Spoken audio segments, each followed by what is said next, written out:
Hey, what's going on, Cinema Attackers? Welcome to episode 23 of Cinema Attack. That's right, fellas. It's the year-end extravaganza, and I'm the host, the most, the boss, and Brando. And as always, I have the creature feature teacher, Matt. What's going on, homie? Not much. What's going on? The huge. And we have the editor supreme, the man who dances against Ben Stiller and Starsky and Hutch. What's going on, man? What is up, my friends? And since this is a list show, we decided, since we had him on our last year's top 10, we brought him back from retirement. We got the retro slasher. Andy, what's going on, man? What's up, dudes? What's going on? It's been a while for everyone. I know. Yeah, sorry about that, guys. The show was actually supposed to record a few weeks ago, but I forgot to turn my phone back on and fucking pass the fuck out. It happens. You know. Only to you. Derek Van Winkle. Yeah, it's on me. I admit it. He falls asleep on Skype and he falls asleep before the show. It's better off to fall asleep before the show, though, sometimes, because then people don't take videos of you that become iconic. Mr. Sandman. Yeah, exactly. A dream. Yeah, I'm never gonna live that video down. It still cracks me up every time I see it. I know, and then everyone just bumps it back to the top somehow after like 3 years. I'm like, fuck. But yeah, we're back. Yeah, we're back finally. Knock on wood, and we're gonna be giving you more content out for the next year, more than we did last year, because we had shit happen in our lives and shit, and that's what goes on. I'm happy with the episodes that we did get out, anyways. So quality over quantity. That's the way I look at it, anyways, guys. We always try to for everyone. But yeah, we're here and we're going proud. And yeah, this is our 2018 list. What do you guys think of 2018 as a whole? We'll start with you. With who? Doug, you. Oh, what's up? I cut out on my bad. But yeah, man, 2018, honestly, kind of like last year, towards the end of the year, it started to pick up for me. I felt like, it wasn't that great of a year, but I mean, I found a lot of stuff towards the end of the year, and I was like, damn, this is a pretty solid year overall. Yeah, man, exactly, especially with like some aspects of, the horror and just even other films in general that I discovered during my view, because since we had that long fucking break and shit, we get to watch a lot of interesting movies, and I guess we're going to talk about a lot of them tonight. How about you, Matt? Yeah, it started off a little strong, but then it kind of died off for a little bit, and then it picked up near the end, which was kind of cool. Yeah. 2018. Yeah, I had some bumpy roads, for sure. Mm-hmm. Talk about some terrible movies I've seen, especially some of the indie shit. Fuck. Andy, what about you, brother? Oh man, 2018 was quite a unique year for me. Movie-wise, I didn't usually watch as much as I have in the past. I was just hectic with work and everything this year, like my first full year as a manager and everything, and working 45 hours a week eliminates your movie watching time for sure. But towards the end, I did manage to watch a lot of heavy hitters and try to watch as much as I could. So, yeah, 2018 was a pretty interesting year for films. Yeah. Not the best year horror-wise, in my opinion. I don't know how you guys feel about that. I guess our list will determine how we feel, but yeah, I don't know. Yeah, I guess overall, quality over quantity this year, maybe. Maybe, but the whole thing with some of the horror titles that people had as horror movies, between myself and some other, like some of them, I consider them in different, like more of the exploitation type of genre style. You know what I'm saying? They have horrific elements in them, but they're more like an exploitation film, in my opinion.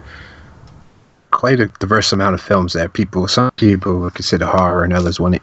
Yeah, but to each, Yeah. But this is all cinema list, so it doesn't matter for us, anyways. True that. I just know we have you guys have like a lot of horror fans, and that's how we all kind of met through the horror world. So true that. Yeah, we like to mix it up a bit, the two though. Yeah. So, yeah, for me personally, it's been a very interesting year. I've actually been to the theater a lot this year because, as you know, I've been guest starring on Mike Merriman's Fresh Cuts when it was called Just the Movies. So I did go see a lot of theatrical releases, had some cool theatrical experiences, and I enjoy that aspect of it. And it actually got me to go to the theater, which I haven't really been doing because there's always a lot of interesting aspects of that. And even the streaming stuff has been killing it lately. Even streaming wise, if you have like Netflix, Shudder, Amazon Prime, it's just fucking crazy. All the original content that's on those sites that fucking blows my mind, and some really unique films. So it's a lot of newer films in that too. It's not. That's nice. Yeah, man. Like even Shudder, like those exclusives that they have. Fucking like Cold Hell and like Witch in the Window. Those are like surprise watches for me, personally. And even like Netflix or like Apostle and other films like that really surprised the shit out of me how many good quality films are coming from the streaming services in general. So it shows the change of the times, man. That's where we're heading. It seems like. Yeah. Like we're getting like a Martin Scorsese film next year it's coming this year in general. The way that describe it, it's coming to Netflix. So that's just mind blowing that Scorsese's doing Netflix movies now. Yeah. Netflix just has that audience, man. It reaches everybody. Yeah, I hear you there. But yeah, that's how I felt about the year in general. So with that being said, are you guys ready? All right, we're doing this. All right. Yeah. So since he's our guest for this evening, Andy. Okay. Start us off. Precious don't want me now. All right. All right. So some of these movies might not be the freshest in my mind since it's been a while since I've seen them, but based on my list that I have here, my number 10 film is the film called The Domestics. I don't know if you guys had a chance to check this film or not, but it's a Ryan Pitcher film. It's a name you don't hear too often anymore. But I thought it was a really, really good, interesting kind of post-apocalyptic type movie. Kind of got a little bit of the Purge vibe to it, mixed with a little bit of modern Mad Max. It's a really intense kind of horror film. I really enjoyed it. If I had to give that a rating, I gave it an 8 out of 10. Nice. Yeah, I actually did see that one. I liked it for what it was. The ending kind of bothered me. I can see that. I can see. Yeah, I did enjoy like the performances. Like main guy in it. The main guy. Yeah. You know what he's from, right? Originally. He played. He played Tom Hanks' son in Road to Perdition. Oh. Yeah, so if you look at that kid's face, he grew up and still has the same fucking face, with just like a beard and shit. So it was kind of funny seeing that. Yeah, but I enjoyed it for what it was, for like the budget. It was like a smaller budget, like post-apocalyptic movie, So it had some charm to it. So yeah, how about you, Dub? How about you go next on this round? All right, number 10. So. Speaking of like streaming exclusives, and this is a Shudder exclusive. I could be wrong. It might be from Argentina, but it's definitely a Spanish-speaking film, and that is Terrified. Oh yeah, man, this was definitely for me. This was the scariest watch of the year. The best jump scares, just really atmospheric, and I like how it has. It may be some suspense moments like Conjuring, but it doesn't hold back on showing you the actual ghost. Like, it isn't the movie where they hide you. It's not just a sheet moving around or whatever. You're seeing all kinds of crazy shit go down. So I do like that about Terrified. Really, just a spooky film, man. I was pleasantly surprised with this one to really hear nothing about it before I watched it. Mm-hmm. Yeah, I actually did a show on this. If you guys haven't heard the No More Room in Hell, we had a very big discussion on this one. I know Mr. Venom, my co-host for Underwater Kaiju, and he's also on No More Room in Hell, really loved this movie because he's from the Spanish background. So, he loves that shit. And, for me, I needed to watch it. I never got a chance to rewatch it, but I did like the aspect that it's a lot of older characters within it that you follow, and you never see that in horror films. And, yeah, there's some fucking creepy moments in this. Like, without giving too much away, there's a scene with a car and an image in the background coming to it, and I'm like, what the fuck was that, Yeah. Yeah, it's definitely worth a watch if you haven't seen it. It's really good. I gotta really watch that one. The one image when he's like, they're looking out the window and it keeps kind of shifting left and right. I'd never seen a jump scare like that, but that was really interesting. But yeah, it has like some Del Toro elements mixed with the James Wan. Like, I really enjoyed it. I'm coming in like an 8 out of 10 on that one though. Nice. Yeah, for number 10, this is actually a shout out to the homie Godzilla, who actually bought me a copy of this film and told me to check this one out. This is the film titled Bomb City. Really good, based on a true story about what happened in Amarillo, about the punk rock scene, and this football team and the wage of it. It actually pretty much the whole story behind this. It was a hate crime that happened between this group of punk rockers and this football team, like this Christian football team, and it goes back and forth between the past events and the actual trial that's happening. And if you don't know the events going into it, really good suspicion of a twist that happens within it. Some great performances in it too. It's really great. And me, I love my punk rock and punks in general. I grew up with punk rockers, the Ducky Boys, of course, and Blood for Blood. I know all those guys. So it was cool to see an aspect from a different town, and just the aspect of what happened to this crime. That's a true story. If you look up the actual true story, it very indeedly goes deep into it, and I really fucking enjoyed it. Surprised the shit out of me. 9 out of 10. Loved it. Starts off with a 9. Wow. Yeah, I actually had a lot of 9s, and the way I did my list would have given. There's a lot of 9s that I did give, and this is pretty much my favorites list. After the end of the day, I took the films that I wanted to represent on this list. So if there's any films that the listeners or anybody else that are listening to this, yeah, that's the way I did it. You know how I do my list, guys. So yeah, 9 out of 10 for Bomb City. Cool. Agreed. Yeah, I went with my favorites and just went from there, especially if it has a lot of rewatch value. It went on these lists a lot. Exactly. Definitely. So, speaking of that, Matthew. All right, for my number 10, Right. I actually went a little bit weird from my spectrum here. Number 10 is Constantine, City of Demons. It's a DC animated film. Oh, I actually have this on the way. I actually never got a chance to check this one out yet. It's got that almost to the point of horror film, which almost it is because it has a lot of blood, people getting ripped apart, but it's a DC comic movie, and the storyline is fantastic and how they did it. Yeah, they go into some of the dark depths of Constantine, what he had to go through, what his deal is, and everything.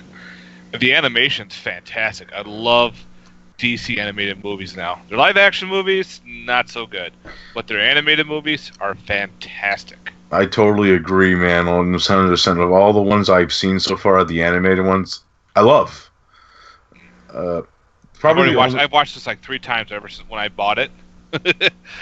Oh. Yeah, I give it 8.5 out of 10. Oh, nice, man. I can't wait to check it out. I collect those ones a little, Yeah, I'm missing a few too. Yeah, so I'm definitely stoked to check that one out now. Definitely. Yes, that's one I got on Black Friday. I just haven't had a chance to watch it yet. Oh, I thought it was fun. Yeah. It got my attention right off the bat. I'm like, oh, we're going here. Okay. I hear you there. Can't wait to check it out, man. Awesome shit. So, yeah, that was our 10s. On to the 9s. All right, back to me. It's funny because Matt kind of just took my whole speech and everything. Ironically, my number 9 pick is also a DC animated film. This course is Gotham by Gaslight, which is basically a Batman story. It's basically Batman trying to figure out who Jack the Ripper is. Stylistically, the artistic style of this animated film was really well done. Really captures that feel of what London looked like during that period of time and everything like that. The voice acting in these DC films are amazing. They get some great actors to voice the characters. Yeah, man, I'm a big fan of these DC animated films.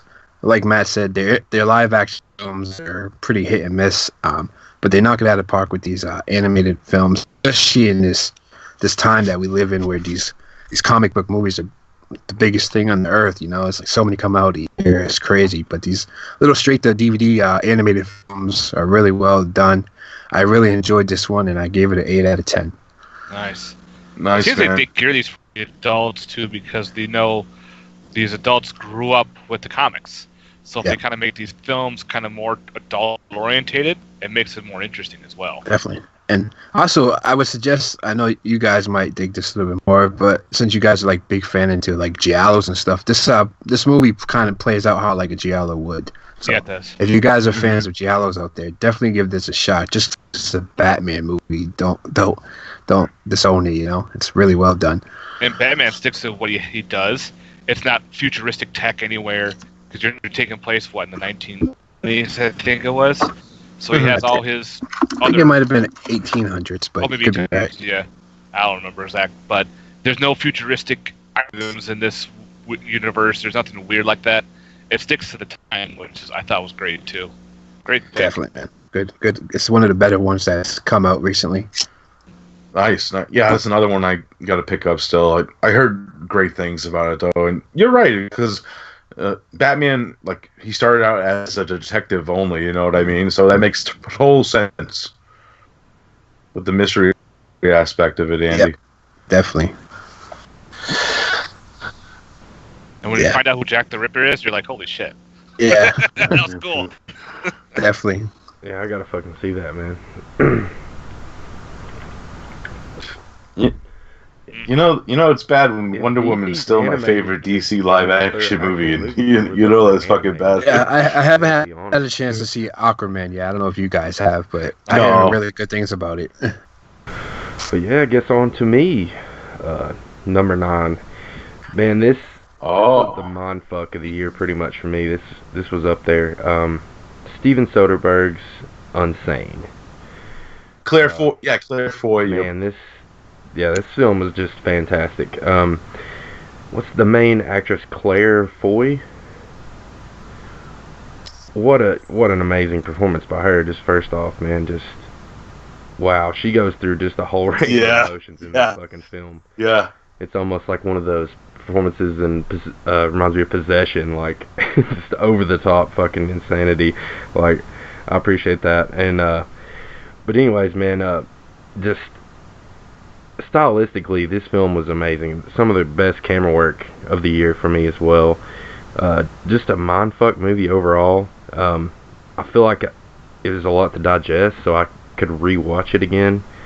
But I still come in really high and just a great psychological, like mental institution kind of film. It's horrific, but I mean, I could see it not being just a straight up horror film either. Nice. More nice. psychological. You know really. how that film was shot, right, Debbie? But yeah, I come in at 8.5 for Unsane. Yeah, it was an iPhone. Yeah, the whole thing I heard was an iPhone they shot on. Yeah.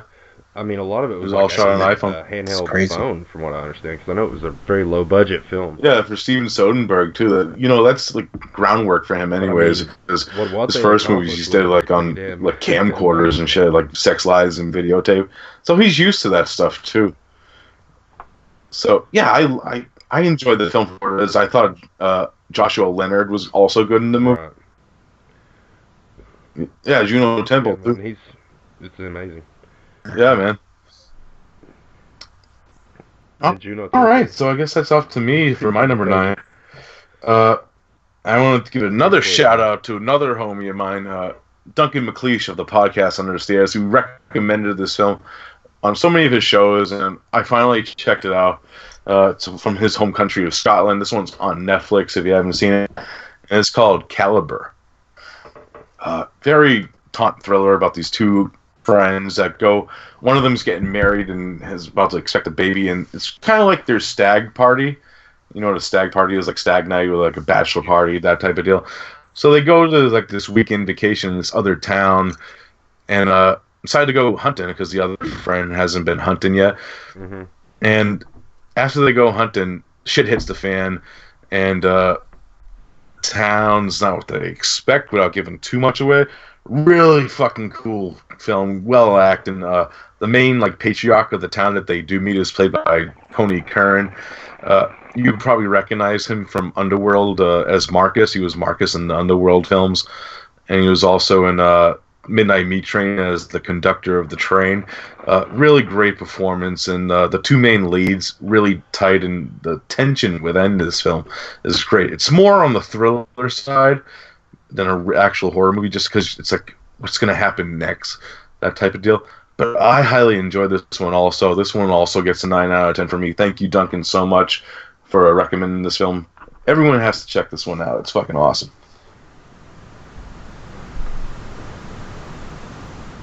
I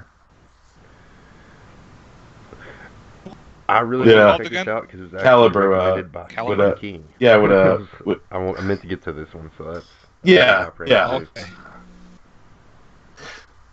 Really cool film.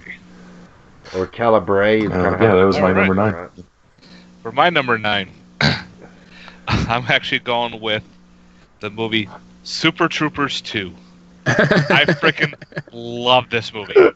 Oh my god, I died laughing when I found out they made a sequel.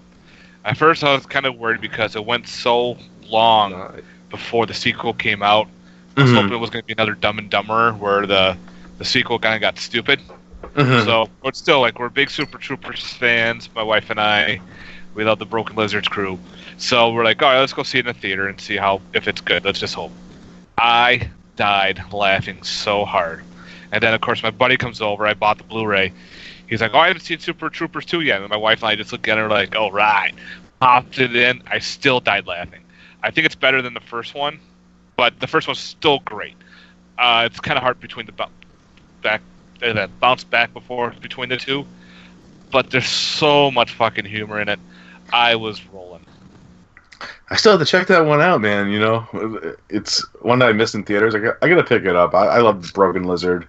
You know, they go where I think it's Vermont. Part of Vermont is part of Canada, and they found out the borders were wrong, so the small town gets merged into the U.S. This Canadian town. Well, of course, the governor said, "Well, let's hire the Super Trooper guys because they lost their job." Because of a Fred Savage incident, which I won't get involved in that one, but that was funny. So they finally become state troopers again. And, of course, they're running up against the Mounties. And one of the Mounties is played by the guy from Tucker and Dale versus Evil. He plays Dale. Oh, yeah. They're funny. They do the whole, it's able, great poupon, blah, blah, blah, crap. And, of course, there's scenes where they play the Mounties. Oh my god. And there's returning characters from the first movie as well. So I had so much fun. So Super Troopers 2 is an 8.5 out of 10 for me. I laughed my ass off. Still do. I know it's coming, I'll keep laughing. Nice, man. Yeah, it's definitely one I gotta pick up. Like I said, I even like the Slam and Salmon. I enjoy Broken Lizard. Yeah. Slam and Salmon. Club Dread.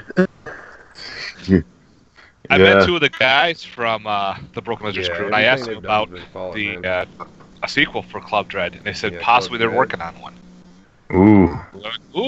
Beer League? That could be interesting. Yeah, that was number 9s, guys. Number 9s. That'd be fun. Alrighty. So that means number 8 is next. Alright, so my number 8 film's one of these films that's got traction towards the end of the year because that's when they was releasing everything. It's one of these movies that appeared quite a bit on some horror lists. I don't necessarily think this movie is a horror film. the comparison people make to it is like Purge-esque. But in this movie, there's only like 10, 15 minutes so of like a whole Purge type event going on in the movie. My number 8 film is Assassination Nation. Have you guys check this one out? I have not. No, I have not. Well, I highly recommend it, obviously, because it's on my list. But I think you guys might like it. It's one of these films that's kind of socially relevant to what's going on in the world today with technology and everything like that. And it also touches on some like transgender issues and stuff like that. There's a trans character in the movie. It's kind of a weird premise to it, but basically the movie's about a bunch of hackers hack into these girls' cell phones and stuff in the small town of Salem and whatever, and they start leaking out information about it, and the whole town turns against these group of girls and this transgender girl or whatever. And then it kind of takes over there. It gets super violent and bloody towards the end of the movie, where the whole purge aspect comes into play. But I really enjoyed it. It's a well-made movie. I wasn't expecting much going into it, but I highly recommend this to anybody that was on the borderline about it, because it kind of looks like a Mean Girls type film.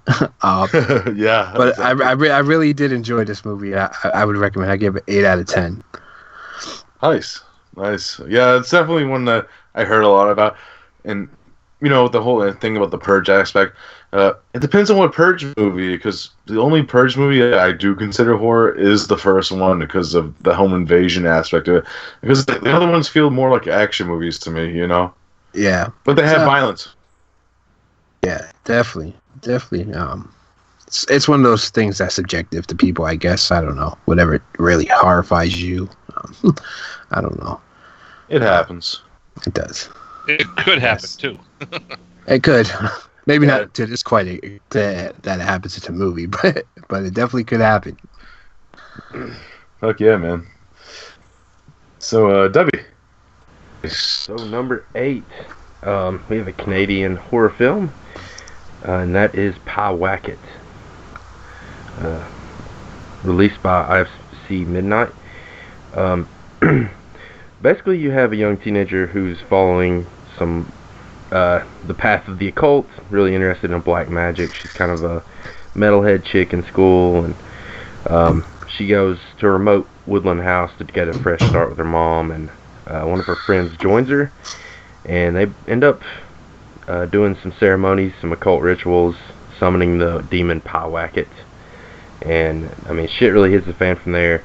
I really like it's a demonic film, and I like the black magic stuff, but it has this ritualistic folklore element, and I'm just a sucker. Nice. I've always wanted to check that one out. Horror, I've always seen and I mean, you're gonna see a miss lot of picking it up. I think I have it on my wish list. On my list. Yeah, I actually really do, man. Laurie Holden plays all. But anyway, man, and definitely some creepy moments. Highly enjoyed this film. 8.5. Pyewacket. Nice. All right, my number 8. Film from the land of Indonesia, I believe. This is an Indonesian film from one part of the Mo Brothers. I'm not going to try to pronounce this guy's name who directed it. I know he's part of the Mo Brothers. This one is The Night Comes for Us. Shout out to Zach for recommending this. It's a really great movie. If you like action movies and you're a fan of the Raid movies, but this one's like the Raid with more ultra gore in it. There's some fucking great gore scenes in this one. I didn't give it as high as Zach did though, because the whole thing that sets this movie off, I kind of wanted an explanation what was going on in the guy's mind at that moment, why he did what he did. Too, which I never got that answer, but overall it's super fun and some great action sequences throughout, some great fighting, fucking great gore, man. Like there's more gore in this movie than some of the horror movies from this year, Oh yeah, definitely. This movie is gory as all hell. Yeah, I even like the main character. Yeah, man, the main character. It's like the whole cast of the Raids in this one. And this is badass, like a chick that comes through in the movie, and she's fucking badass, man. It's fucking great. Fucking great shit. I really enjoyed this one, so shout out to you, Zach, for recommending this one. If you haven't checked it out, it's on Netflix. 9 out of 10 also. I still gotta see the Raid movies. I never seen them. Oh, Maybe that'll you're missing out, man. Zach's probably going, listen to the movies, watch the movies, motherfucker. Yeah, the Raid movies are awesome. Like the first one I rented, it was, yeah, we'll plan that one out in the future, man. Yeah, definitely.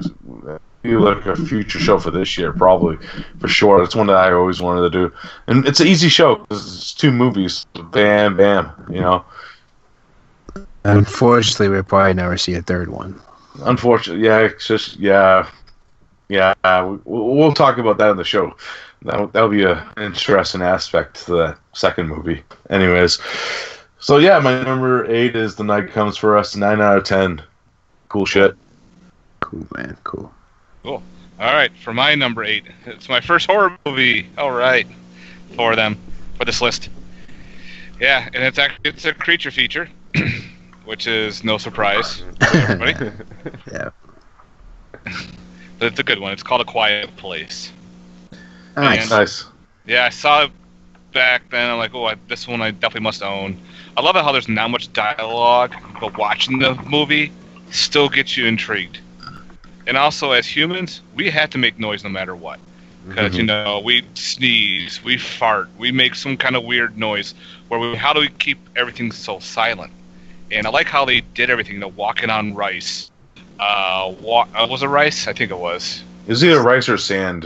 I mean, it was sand. I don't know exactly what it was. But it was kind of cool. They made trails, and you could tell. And then you actually get to see what the creature looks like. And you're like, oh, those are pretty fucked up looking things. They were pretty cool. A little post-apocalyptic, too, is thrown in there. So you got a big mixture of a bunch of things going on. Yeah, this is a great cinema.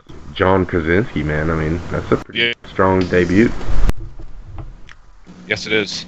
Yeah, a great theatrical experience, too, because the whole theater was fucking quiet. No pun intended, huh? And fucking every time, like, a musical, like, in your head, you fucking go reach for your popcorn and shit because you didn't want to make any fucking noises. Yep. A buddy of mine watched it. He didn't like it because there was no dialogue. I'm like, hello, it's called A Quiet Place. You got to be quiet. You can't just have, let's just have a normal conversation, and hopefully the thing doesn't hear us. Come on. Yeah, and I do like actually one of the better, like, the underrated performances of the year is the deaf girl, and she's actually really deaf in the actual real life, and really great performance by her, and I like the interaction between her and John Krasinski's character, especially towards the end. Yeah, man. Really great shit. That gives me also to an 8.5 out of 10. Nice. Good shit, man. Andy. All right. So we're number 7, right? 7 it is. 7. All right. So my number 7 movie is a sequel movie that came out. Maybe this must be probably about good 10 years now since the first one, and this one is The Strangers 2. A lot of mixed opinions on this movie from different people heard over through the year. But honestly, in my opinion, I think this might be better than the original. I might be the only one that thinks that. But I really like this. I love the setting in this one, the whole trailer park aspect. It's just really, really gory when the kills start happening in this film. And of course, you can't talk about The Strangers 2 without mentioning the pool scene. I know some people out there, mainly just JP, didn't like the pool scene. But I think that is the scene of the year of 2018, is that pool scene. Could the outcome of the scene been a little different? I agree, maybe. But I really, really love The Strangers 2. I thought that's how you do a sequel if you're going to do a sequel to a movie like that. And I love this one, and I give it an 8 out of 10. Oh, yeah, man. I loved the whole setting of this one. And I heard people complain about the characters. I actually enjoyed all the characters, like the whole build-up to them and what happened within them. Yeah, I really enjoyed this one. Like the characters from The Strangers 1, like fucking whining, fucking screaming at each other the whole fucking movie. Fuck you, people. And they complain about the characters in this movie. Fuck off. Strangers 2 is fucking fun as all hell. I like how it changed the direction. It went from a really suspenseful, less you see kind of movie to just a straight up kind of slasher, stalk and kill kind of movie. It's really fun. And don't get me wrong, I do like The Strangers. I'm not as high as a lot of people are on it. It grew on me, Like, I like the atmosphere in it and certain aspects of it. But, Liv Tyler's fucking terrible in that movie. Fuck off, And I'm not even a Liv Tyler hater. I like her in certain movies. She's fucking awful. Yeah. So what do you guys think about the pool scene? Do you like it? Oh, I love it. They kind of took that from, that song's been used in other movies before. Yeah, I agree. Yeah, because it was an urban legend, and actually, funny enough, it was in Dead Snow 2, that song. Really funny scene if you haven't seen Dead Snow 2. Fucking, I was dying. Yeah, but yeah, super. Something about that song just works in horror movies, I guess. It does. It does. But the good thing about it is we didn't have an annoying character singing out of sync with it like they did in Urban Legend, so that was good at least. True. Good shit, man. Glad to see Strangers on somebody's list. Yeah. So, Debbie.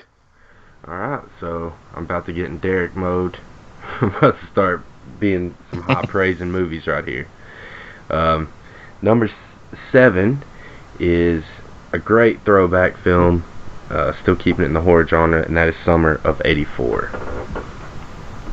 Nice. Yeah, so I believe this is on Shudder exclusively right now as well.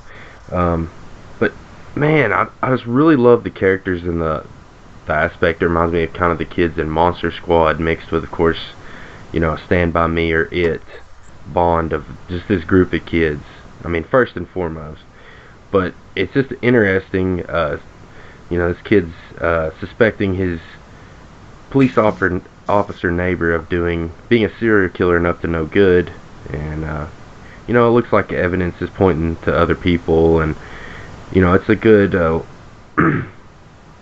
little cat and mouse twist movie. And I really like how the movie has kind of a false ending. You think it's all just about to wrap up. And it really got like another 10 to 15 minutes of the movie. It comes back in. I thought that was a nice little swerve at the end. Like I said, I just love the throwback elements in the bond of these kids. It's really a great Stand By Me, nostalgic kind of movie. 9 out of 10 for Summer '84. Really fucking loved it. Nice, man. Yeah, man. One question. How did you feel about did you know that it was actually going to be the killer from the beginning, or did you have questions about it? I mean, I felt... See, that's why I gave this movie props, too. I was like, yeah, he did it. But then it kind of swerved me in the other direction, too. I was like, man, they're making it so obvious, though. Like, it can't be him. Yeah, that's true, too. They throw it in your face. You, second guess yourself. So I think that's kind of smart. I agree, man. The whole aspect of it with them, he's got to be the killer because it's so wide and open and stuff. And they're well, the whole movie is they're throwing you for a loop throughout it, and you don't know he's gonna be the killer or not. The kids think he's the killer, and they're trying to figure out ways to find proof that he's the killer. But overall, they throw swerves that throw him into the other direction too, which I did like. I enjoyed it. It's awesome. Yeah, soundtrack's fucking amazing too. In this one. Yeah, man. You guys see this one, Andy, Matt? I did not get a chance to see this one. Matt, you see this one? What's up? You see Sorry, Summer '84? Yes, but I got to leave it on that because Yeah, I feel you. might make us another list. Yeah. I hear you there, man. All right. So my number 7 is an anthology of sorts, and this one is directed by the Coen Brothers, titled "The Ballad of Buster Scruggs." Yeah. Now, it's a Western anthology, so it's a straight up Western, but the whole aspect that I do like how they connect these stories is all the stories revolve around death. There's different moods to this. Like the first story is the Ballad of Buster Scruggs, and it's full-blown Looney Tunes with Tim Blake Nelson. Fucking funny as shit, man. Right? W, you saw this one, right? Yeah. Fucking I love the whole scene where he's in the fucking about to do a duel and he's looking through the mirror. Should I shoot him through the left side or the right side? It's just funny in that.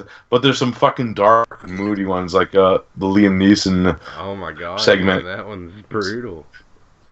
Yeah, man, it's so great. And the final segment with the guys in the stagecoach ends on a very dark note too. And you know, the whole aspect of that, it's very interesting how the Coens did this. My favorite segment, of course, is the one with the prospector played by Tom Waits, who's fucking fantastic. If you want to get if you want anybody to be in your movie to make your movie better, hire Tom Waits because he's fucking amazing as this prospector. I'm gonna find you, Mr. Pocket. You know, like the way he talks and shit. It's fucking great. Yeah, I fucking loved it, man. Really good shit. One segment that I thought could have been shortened down was the fourth to last one with Zoe Kazan. I still liked it though. Yeah. The one with the woman. Yeah. That was like the longest segment, but I felt it could have been the most cut down. Yeah, that was my least favorite of all. But I still liked it. Yeah, they're all good, but yeah. Yeah. So that's why I only give this one a 9 out of 10. I really enjoyed it because I love Coen Brothers stuff, man. They have so much mix. I hope they actually do a horror film because each one of their films has hints horror in them in a way. Oh, yeah. Fargo, but they never did a full-blown one. Fargo and even Blood Simple. Fucking yeah. Really good shit. So, yeah, really awesome shit. So that was my number 7. All right. My number 7 is actually part of a franchise. And I've been liking the franchise a lot. And when the last one was released last year, I was kind of nervous because usually when these start going to parts 4, 5, 6, they start to lose their value. They start to lose. But this one kept me going through the whole entire thing. That is Insidious The Last Key by Adam Robital. Nice. I was blown away how it's like a prequel to the Insidious movies. You go with Lynn Shaye's character more and what she became and how she did everything. You get introduced to the two guys, Specs and the hell's his name? Tucker and Specs, where she becomes friends with them. They work together. This is like their first case together, and this case is really into Lynn Shaye's character, where it's her past and everything. Of course, it all has to do with locked doors and keys and everything. And I enjoyed so much about it. I liked the story to it. I liked how the key-faced creature at the end was pretty cool looking. So I'm going with Insidious Last Key. Again, probably close to a 9 out of 10. Nice. Yeah, I enjoyed it. I did like the aspect of them going back more into her past, like she was a kid and stuff, which was a really cool aspect because I didn't think they would ever go with that in the Insidious film in general. And I did like how it all connected back to her too. That was a big step over part 3. I didn't really like part 3 too much. Yeah, I liked it way better in part 3. That's when you start going from franchise, you usually get to like, okay, 1 and 2 start off strong, sometimes, or 3, whatever. But then when they start getting the 4s and 5s, they start to drop. Here, 3 was not the greatest, but 4 kicks off and brings it back up a notch. So I'm like, all right, I really liked how they did this one too. And I loved that Willard was her brother. Bruce Davidson, yeah, awesome.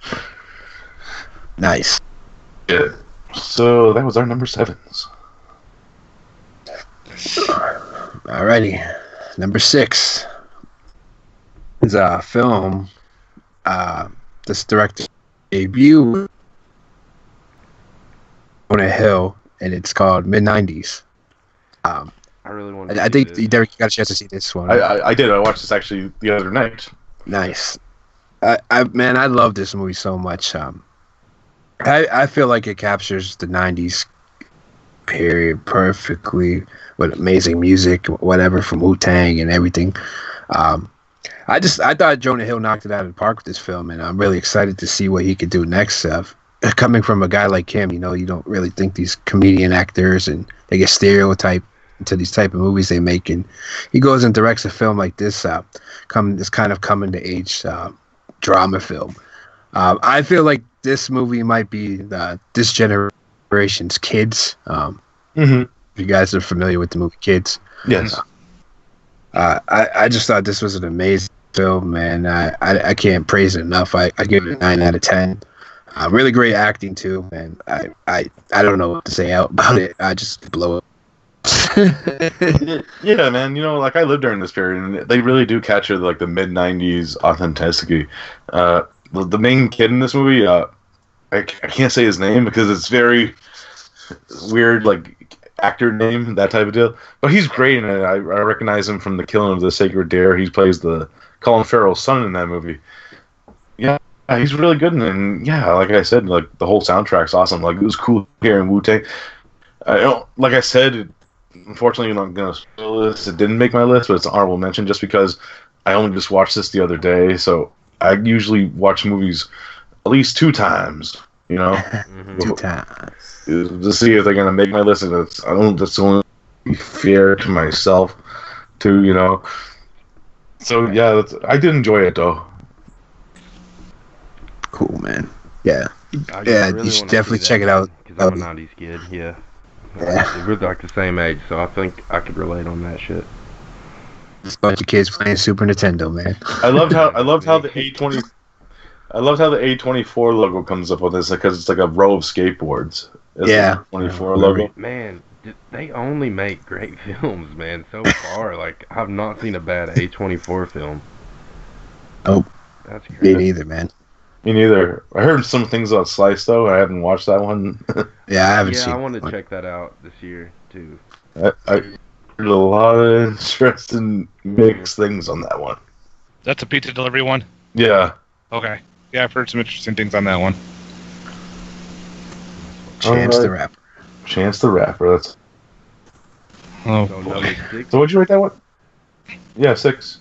Yeah, what'd you rate that one? I'm sorry. I give it a 9 out of 10. Honestly, I could just give it a 10 out of 10, but I don't know.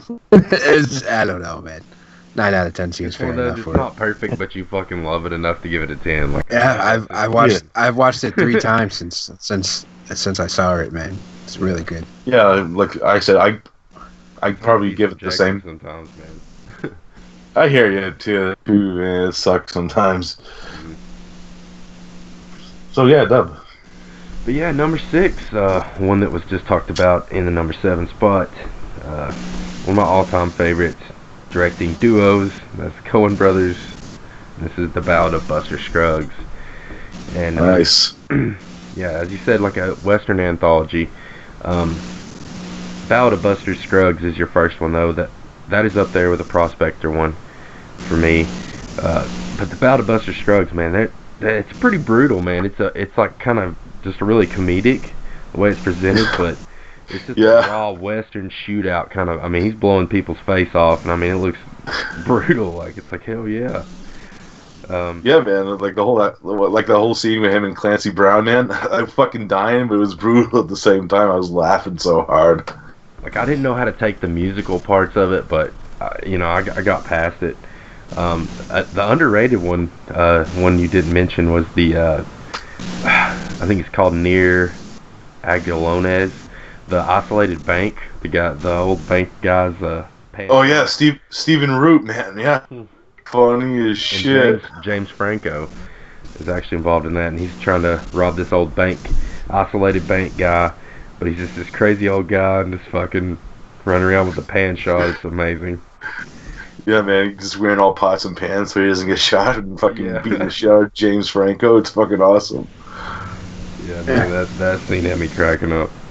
But yeah, just fantastic film, beautifully shot, man. Like, because I'm really critical on CGI, but the way they use CGI in this film is fucking just mind blowing. Honestly, it's really smooth and seamless. Like they mix it in with practical. But yeah, 9 out of 10, man. Really great film. Nice. It seems like Westerns are making a comeback, eh?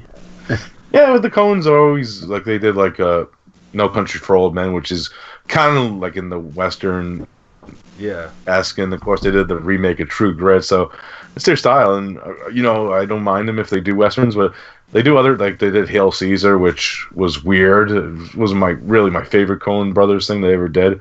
That's So that cool. George Clooney movie, but I kind of want to see it still. Yeah, there's like appearance from Christopher Lambert in it out of nowhere. I'm like, what the fuck is Lambert doing in a Coen Brothers movie? I enjoy all their stuff, man. Even like the comedy, they always mix shit up. They could do like dramas and comedy. That's why I always love the Coens. Yeah. Their dialogue, yeah, man. They're just genius, man. And you got to just see it for the Tom Waits segment. I love Tom Waits, man. Fucking. Yeah, man. You got the whole kitchen sink in this. It's got a little bit of everything. Yeah, if you love the Coen Brothers, it's definitely one you got to see. Awesome shit. All right, yeah. So I guess it's my number 6 now. This is an indie film, of course, from director Laurie Brewster, and that is titled "The Black Gloves." Hell, fucking yeah, this rocks. This is like a successor to Lord of Tears. He also did a second film before this one called The Unkindness of Ravens. I enjoy that film. It's not my favorite of his. I need to rewatch that one. It has a lot of like messages within that one that I didn't kind of respect that he did with it. It's definitely one that grows on me each time I watch it. But Black Gloves, I just love the cinematography of this one. Great shot in black and white. Really looks like one of the classic like Universal Studios movies. Really great atmosphere throughout it.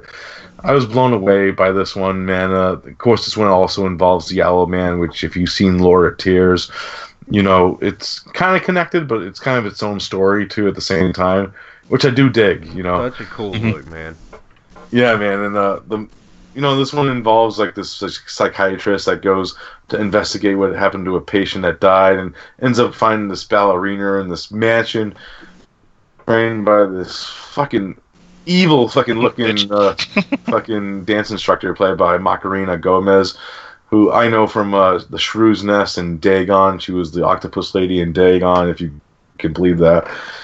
Great performances all around for an indie film of any kind.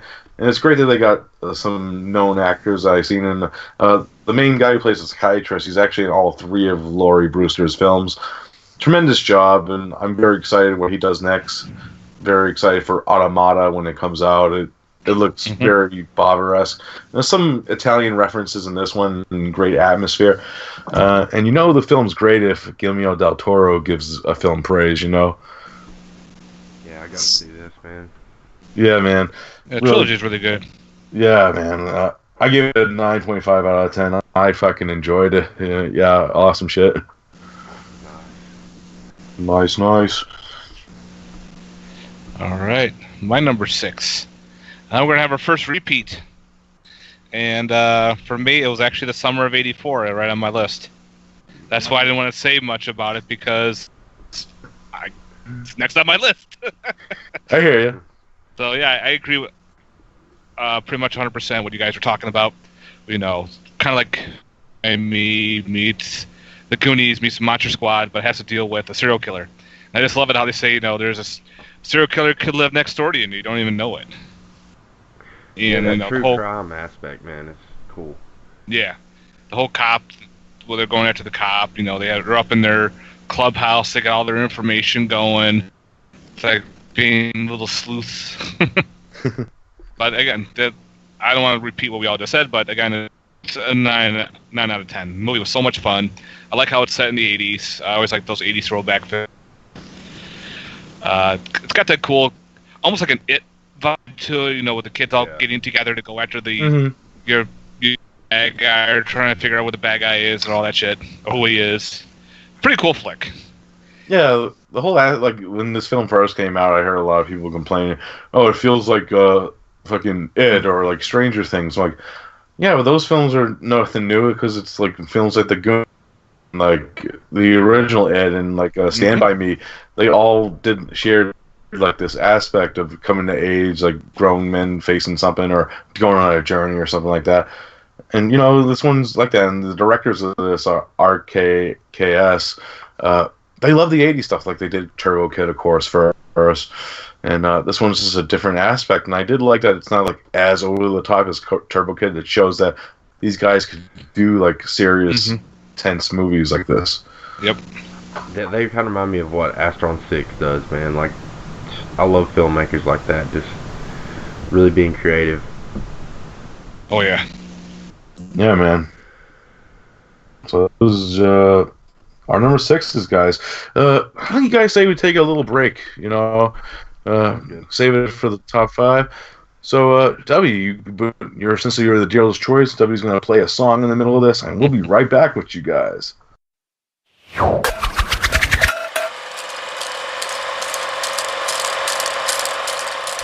Oh, I know I'm drunk now. Ladies and gentlemen, I forgot my favorite man sitting over there. His name is Mr. Doubleina, Mr. Bob Doubleina, Mr. Doubleina, Mr. Bob Doubleina, Mr. Doubleina, Mr. Bob Doubleina, Mr. Doubleina, Mr. Bob Doubleina, Mr. Doubleina, Mr. Bob Doubleina, Mr. Doubleina, Mr. Bob Doubleina, Mr. Doubleina, Mr. Bob Doubleina, Mr. Doubleina, Mr. Bob Doubleina, Mr. Doubleina, Mr. Bob Doubleina, Mr. Doubleina, Mr. Bob Doubleina, Mr. Doubleina, Mr. Bob Doubleina.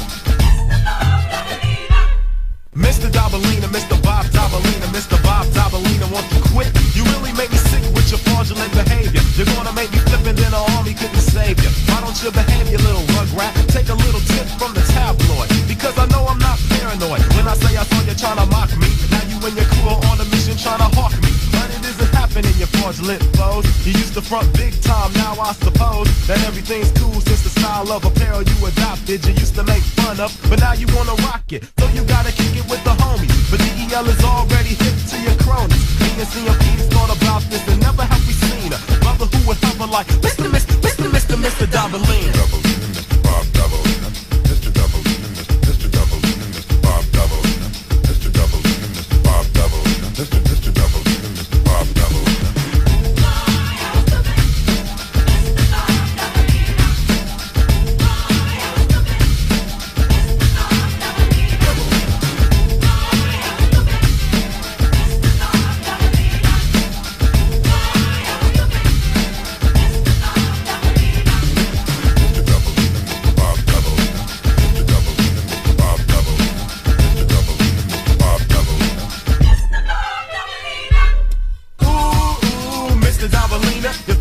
Manipulate, you thought you could fool me. Ooh, Mr. Doubleina, teach wizard put me on a stumper, then he schooled me. Friends could be fraudulent, just you wait and see.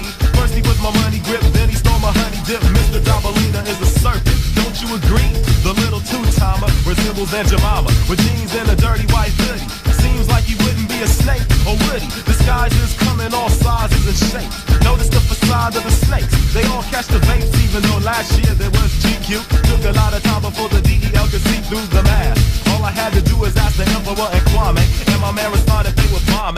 Fraudulent foe with the strength of Hercules. The way you're on my dick must really hurt your knees. You need to take heed and quit being such a groupie. Ever since I did a little show in Guadalupe, I never saw a groupie like you. But what is funny is you wanted to be down with my crew, but DEL is not down with any clowns of justice. So I would suggest that you try to impress Uncle Fester Doubleina, because you don't impress me, Doubleina.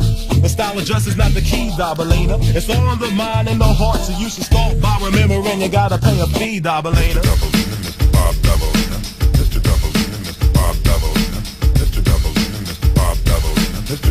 Doubleina, Mr. Bob Doubleina. Boy, I was stupid, Mr. Bob Doubleina.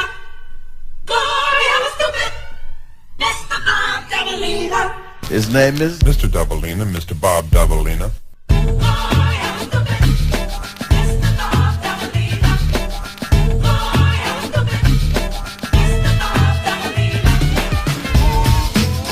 Doubleina.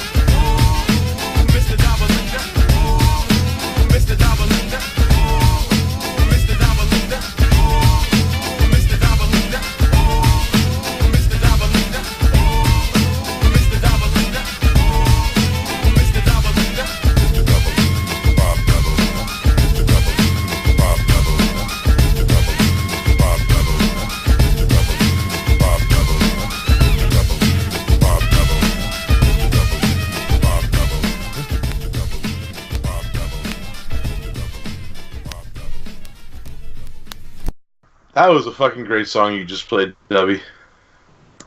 Appreciate it, man. Amazing song. You know. Oh yeah, I hear you there, man. Fucking awesome shit. So, top 5, guys, is the moment of truth. You guys ready? Alrighty. Andy. Yeah. All right, taking it home with number 5 here. All right, the number 5 film. I'm just gonna come out and say it. It's Deadpool 2. I thought it was a really good follow up to the first film. I don't think it's as good as the first one, but I definitely enjoyed it. Ryan Reynolds knocks it out of the park as Deadpool. He's just born to play that character. I thought Josh Brolin did a pretty good job as Cable. It was cool to see like a cool looking Juggernaut in this movie and everything. Yeah. That little fire kid, I forget his name. He was pretty funny. A lot of cool cameos and hidden messages in the movies to this Marvel Cinematic Universe and stuff like that. Really enjoyed it, man. It's a film I watched 4 times since I got the Blu-ray. It's probably my most watched movie 2018. I give this one a 9 out of 10. Not much to say about Deadpool 2. X-Force.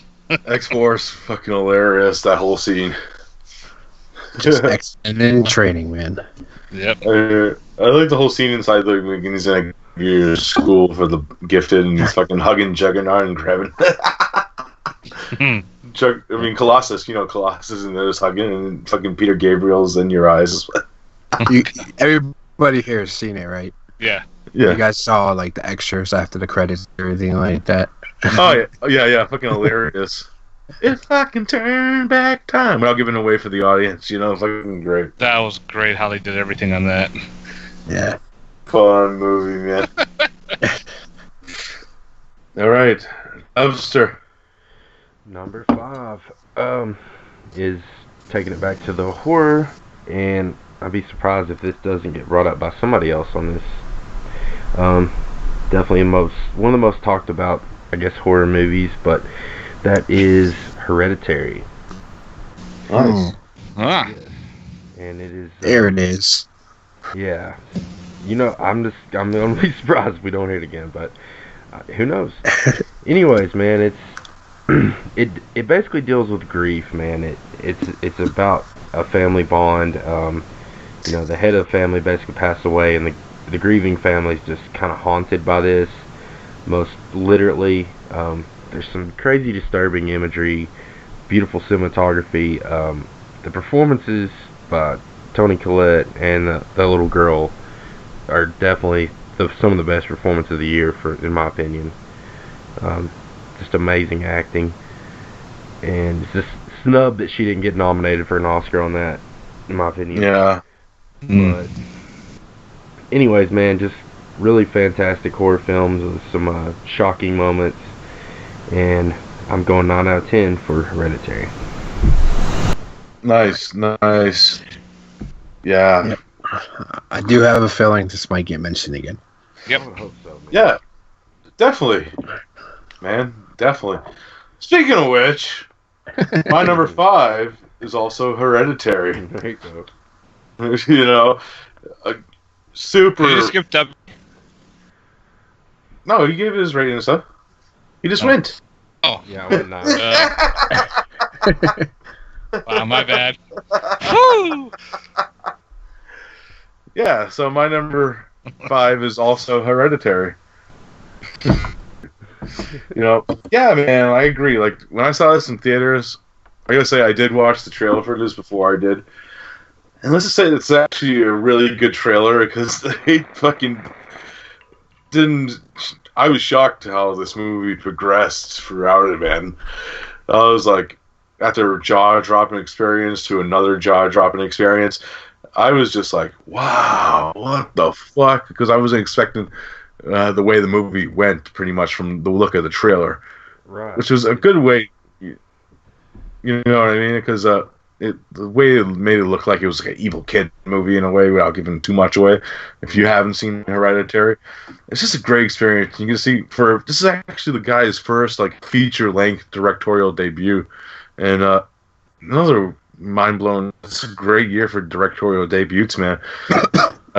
Toni Collette, like W said, should have been nominated at least. It's mind blowing that man. That the Oscars always snub horror films in general.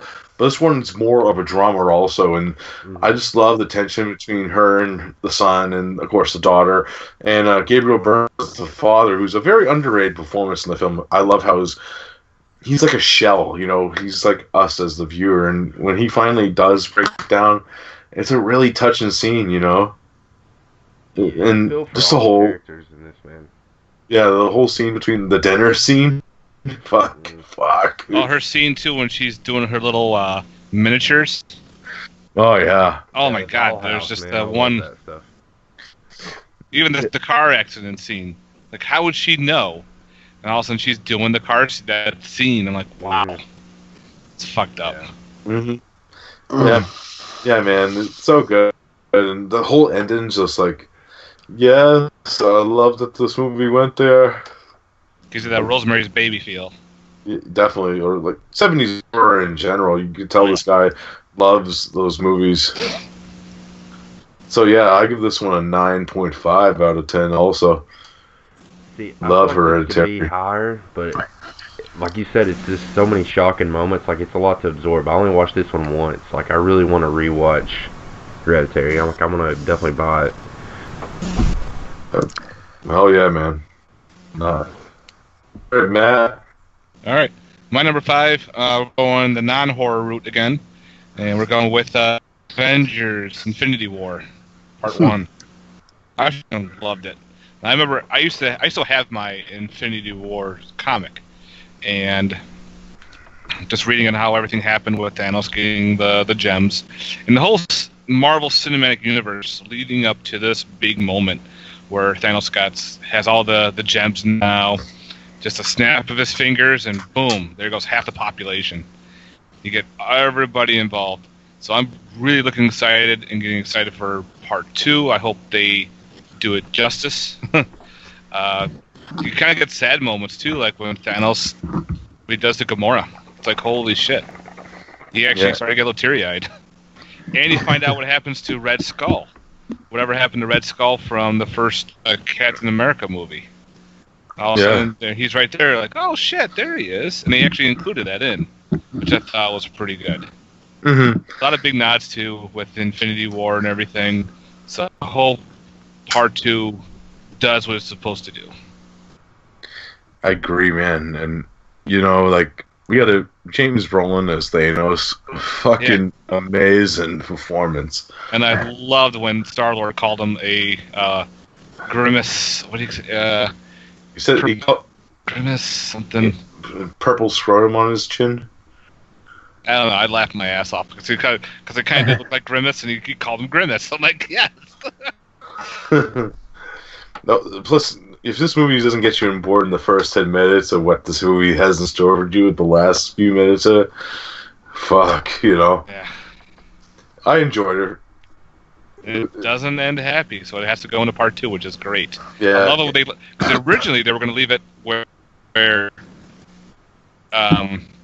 he just snaps his fingers and that's what's going to end.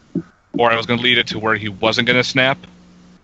They're going to leave that as a cliffhanger, but I'm glad they ended it where they ended it. And the end credit scene was awesome, too. I was like, oh, I actually had to look that up for a second. I'm like, what the hell? Yeah, and I realized, I'm like, oh, cool, yes. I did too. Yes. I did too. I'm excited for all the other movies that are coming soon. Yes. Really good shit. So, I guess one, a 9 out of 10. Nice. Awesome shit, man. Whoever thought the days we would be giving 9 out of 10s to superhero movies? I know. For real, man. They're entertaining. They're fun to watch. Oh, yeah. Those are number 5s.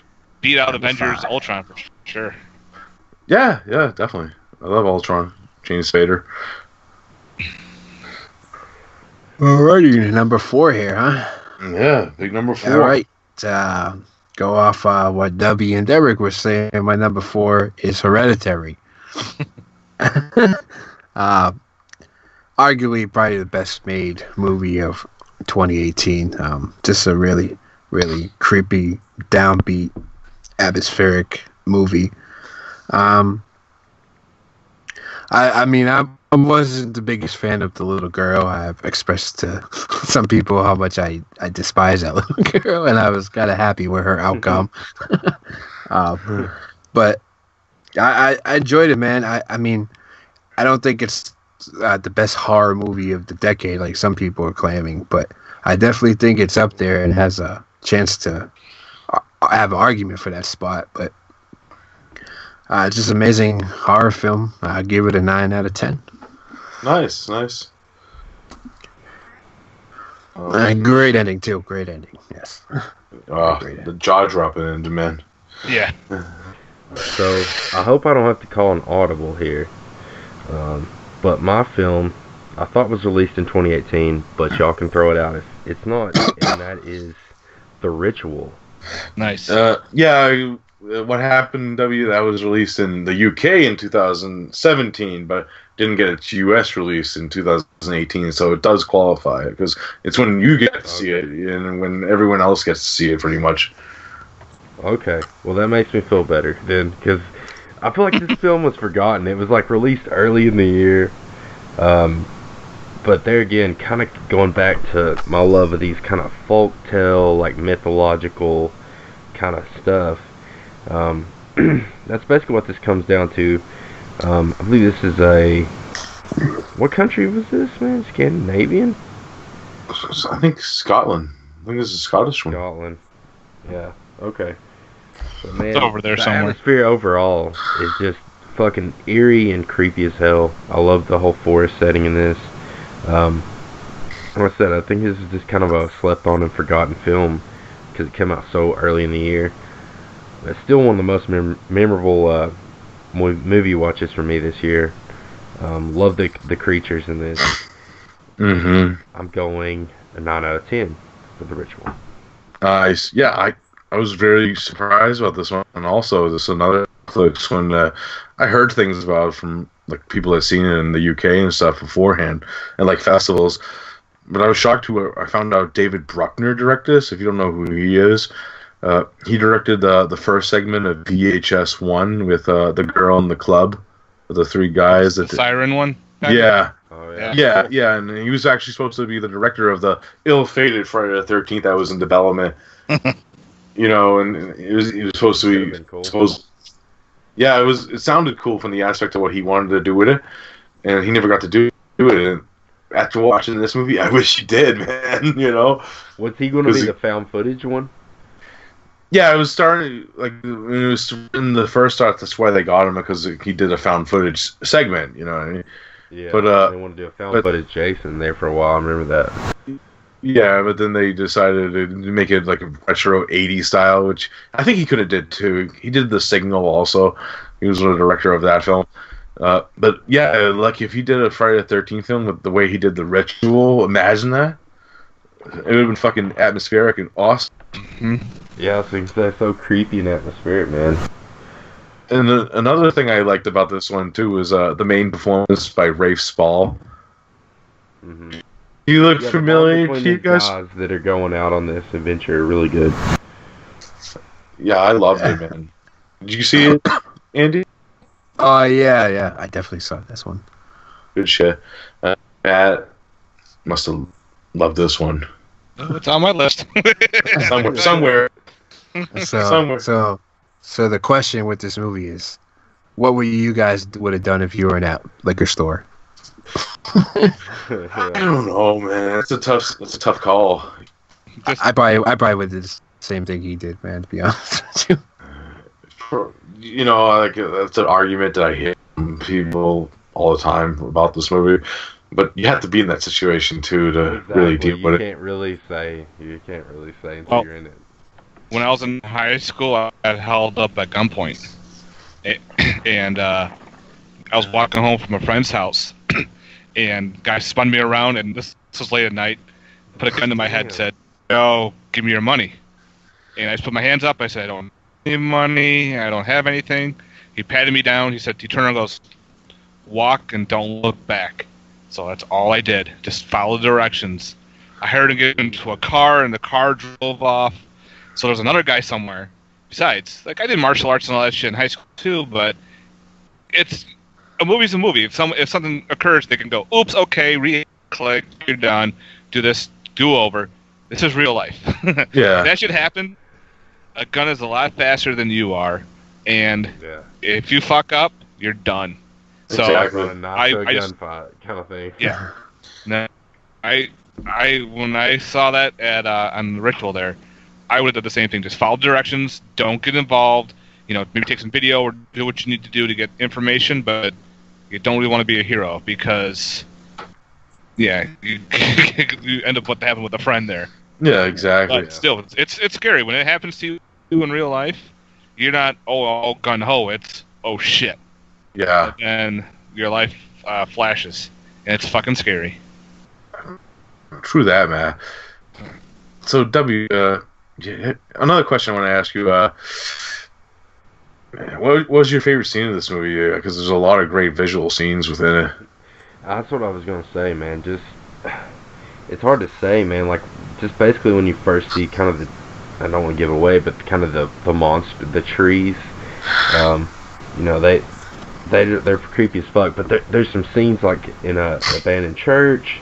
That there's some really memorable scenes that are just really creepy and atmospheric, man. I just love the mood in this. Like, it's creepy over jump scare, you know? Mm-hmm. Like, I really appreciate that. It's like a throwback to just good old-fashioned horror, man. Yeah. No cheap, no Totally cheap agree. thrills in this shit. Just straightforward fucking, you know, horror. Good shit. Good shit, man. What'd you rate that one again? 9 9 out of 10. 9 out of 10. All right. Good shit, Dub. All right. My number 4 is a film from a very controversial director. If you guys ever heard of the name Lars von Trier, and this is his newest film, The House That Jack Built. Fucking Matt Dillon is fucking phenomenal in this movie, man. He is so fucking good as the character of Jack. This one is very satirical and like serial. Like it's dark, but it has a dark satirical feel to it. Like you laugh, but it's kind of fucked up with the shit you're laughing at. And the way Matt Dillon delivers lines in this movie is great. Like there's this whole scene without giving too much away after something happens. He's cleaned down like a crime scene, of course, and he's one of those people that call that are kind of like obsessive compulsive. He's obsessed. He keeps going back to his car thinking, "Oh, I may have left a blood thing on the floor." He goes back in and washes it down again. And it's just cool the way the aspect of what goes down with his character. And it's a very interesting film. This is a 2-hour and 30-minute film, but it's broken up into 5 shorts. Like each incident is its own separate short, and it goes into thing. And the way he tells these 5 incidences to this character named Verge, and when you find out who Verge is and what's going on, it all leads to the ending, which is very mind-boggling, and it might throw some people for a loop the first time they see it, but you get to know like how Jack is, and the way of art and stuff like that, and the way that what the ending is connected to. It makes kind of a little bit of sense if you guys haven't seen the film yet. But performance of the year for me, hands down, Matt Dillon in The House That Jack Built. Fucking amazing film. 9.5 out of 10. I fucking loved it.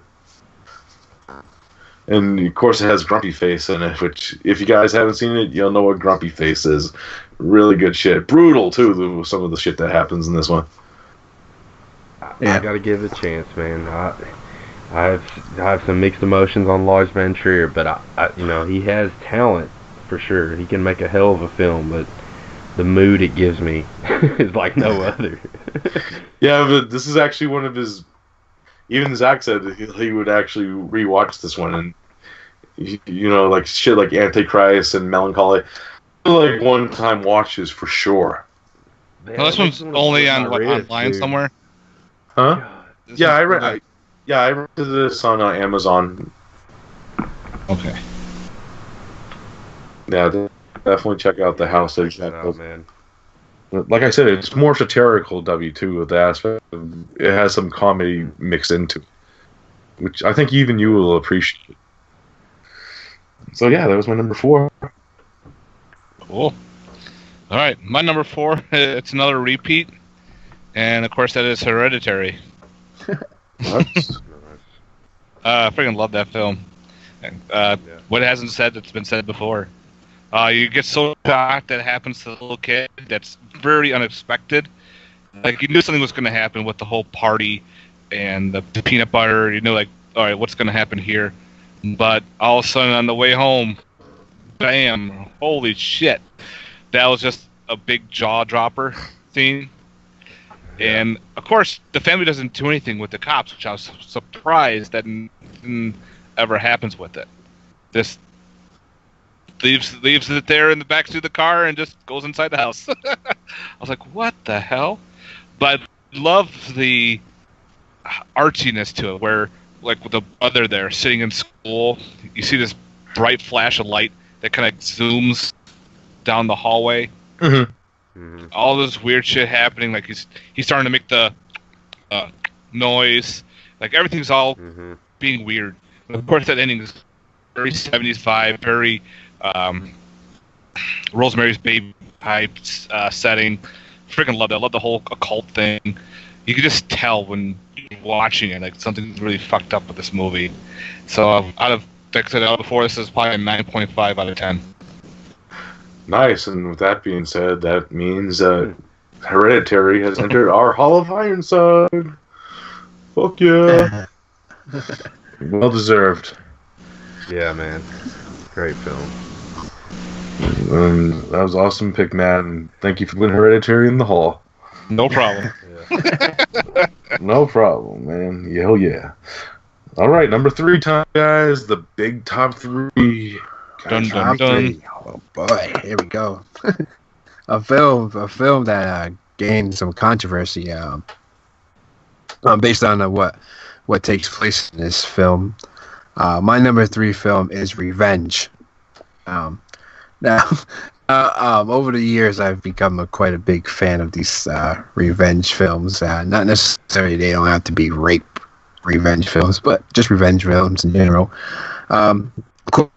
Controversy, the scene involving the young lady falling off the cliff and whatnot. To me, personally, it doesn't affect my view of the film. I really give a shit too much about that stuff. I watch movies to enjoy them, not to take them too serious, and how realistic they are.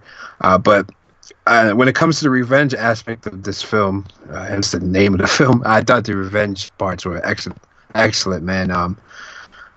Some really, really bloody scenes and whatnot, especially the ending of the film when they're running through the house and one character's butt ass naked, just running through the house in blood. And it's such a fun film, man. Film that's made for my taste only, I feel like. Maybe, I don't know. But I give this one a 9 out of 10. Yeah, you know something, Andy? Like the whole thing that happens. The way I always look at the way that, like, the big opening of Revenge, you know what it reminded me of? A comic book. This movie is just a giant fucking comic book. And the way the aspect of the still shots, especially that whole scene where she's on, you know, the branch and shit, and you see, like, a still shot of her, and then you see a still shot of an ant, and you see her come, you know, alive. It's a comic book still. You would see that in a comic book. So this is a very still skillfully well shot, atmospheric comic book.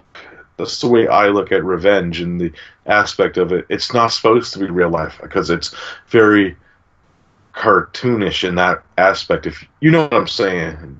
Yeah, I get you, man. I mean, what happens to people in, like, comic books and stuff like that? There's no way they could survive shit too, but they come back. You know, and you know, and the whole aspect of the movie being a rape revenge movie, and it's from a first time female director.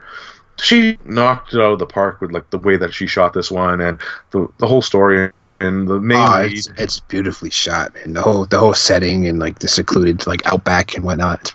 It's a really cool location. I totally agree with you, man. Like, people just nitpick, like, certain aspects, and you know, you gotta just shut your fucking brain off sometimes. I agree, man. You can be overly critical, man. Yeah, For sure. you know. Hey, man, goddamn, I can't imagine that girl was so goddamn hot.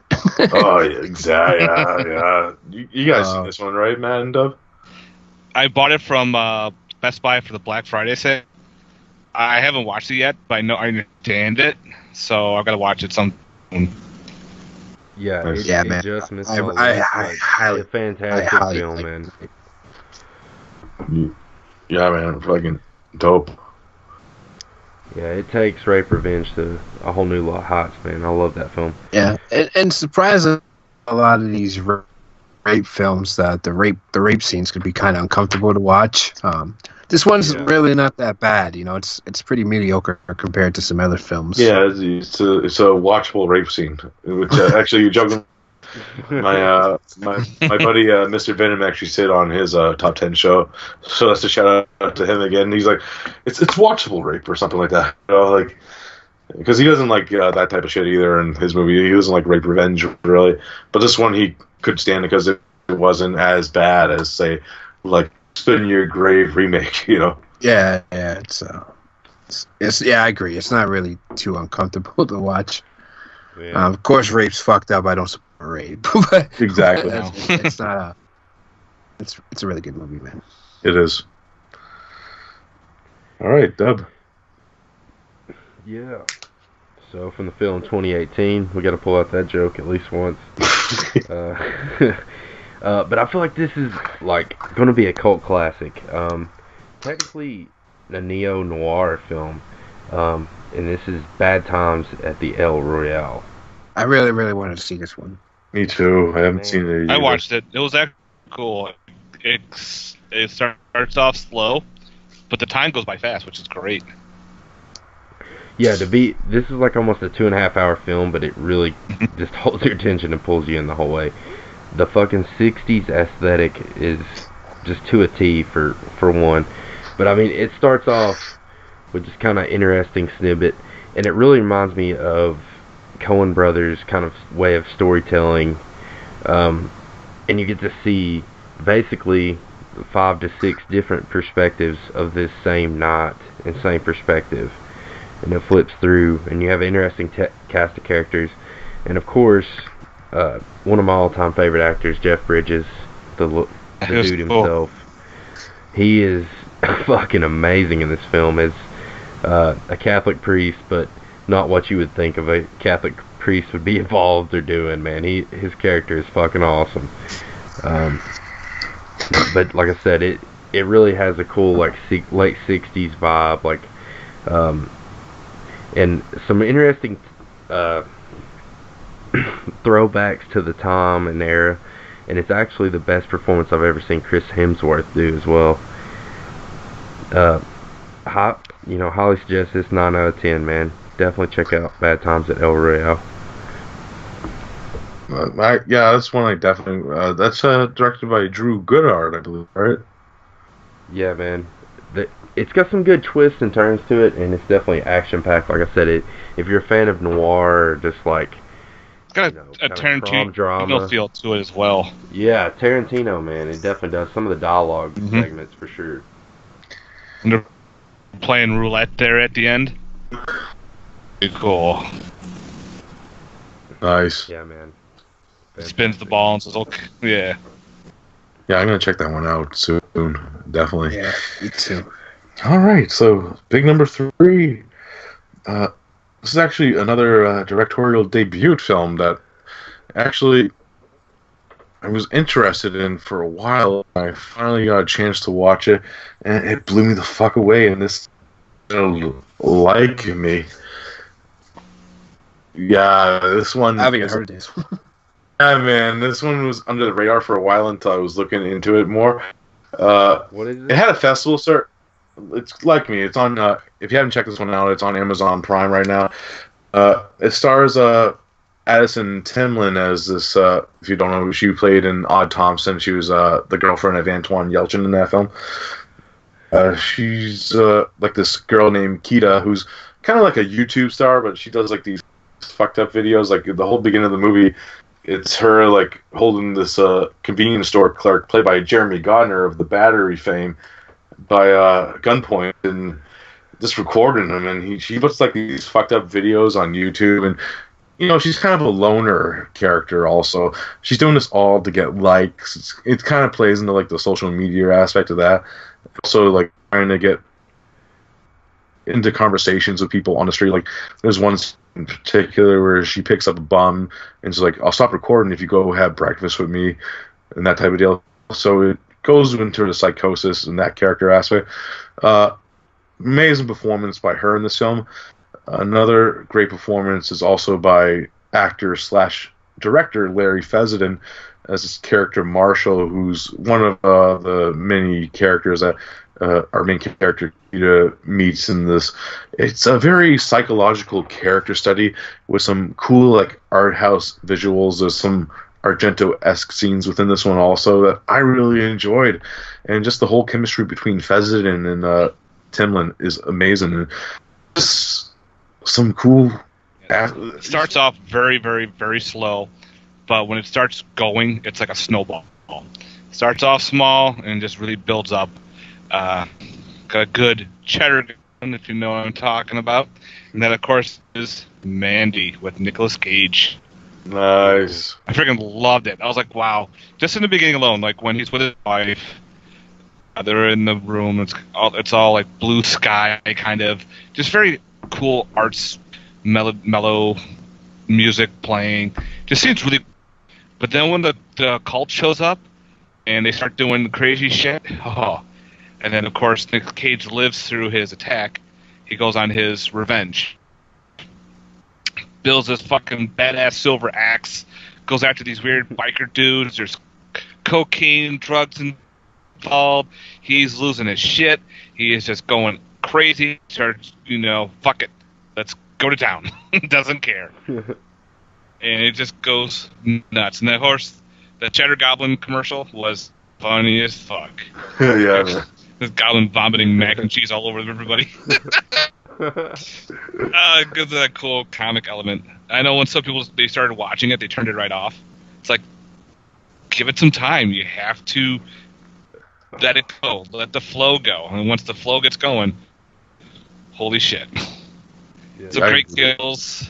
Wasn't the guy the one they had there was a cool chainsaw battle in it.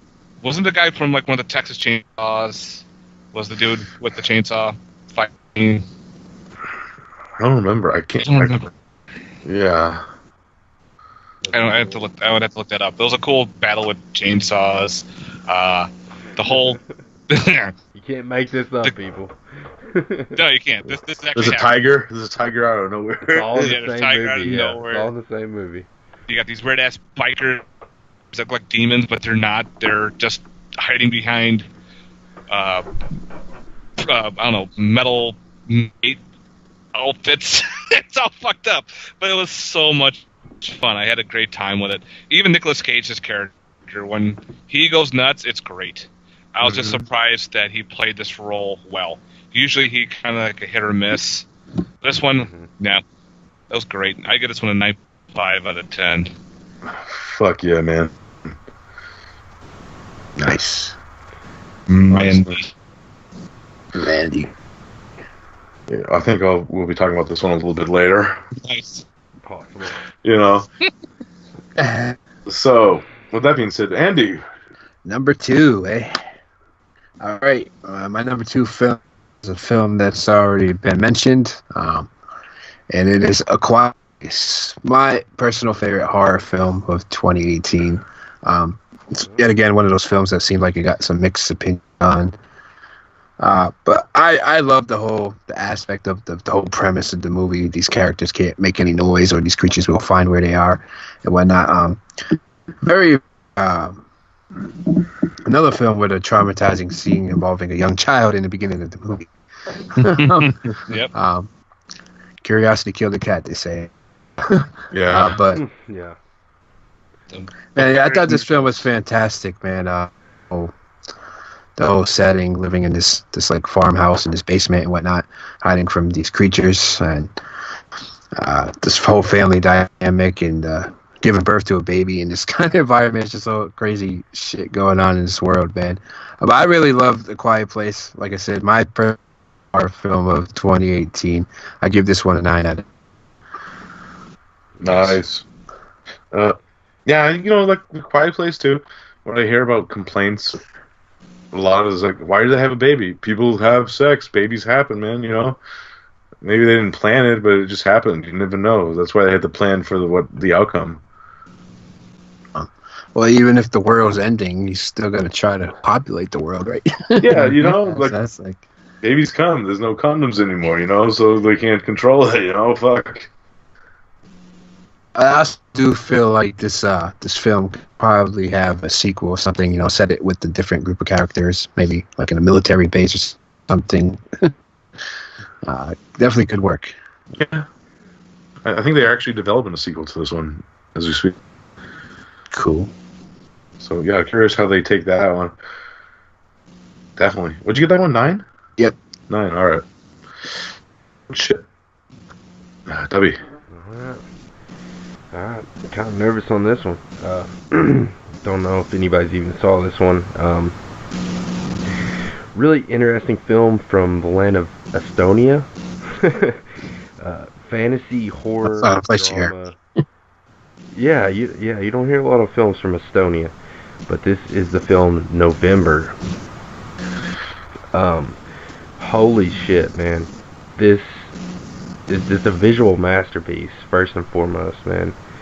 Just shot in black and white, but I guess it's not for everybody. It's like an art house kind of film, but goddamn, it's a beautifully shot film.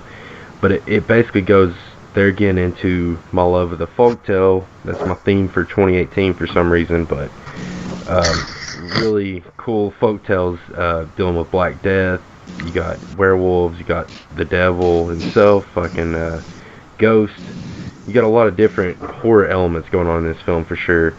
And just, it really reminds you of kind of how you would imagine a dark, grim fairy tale would really be.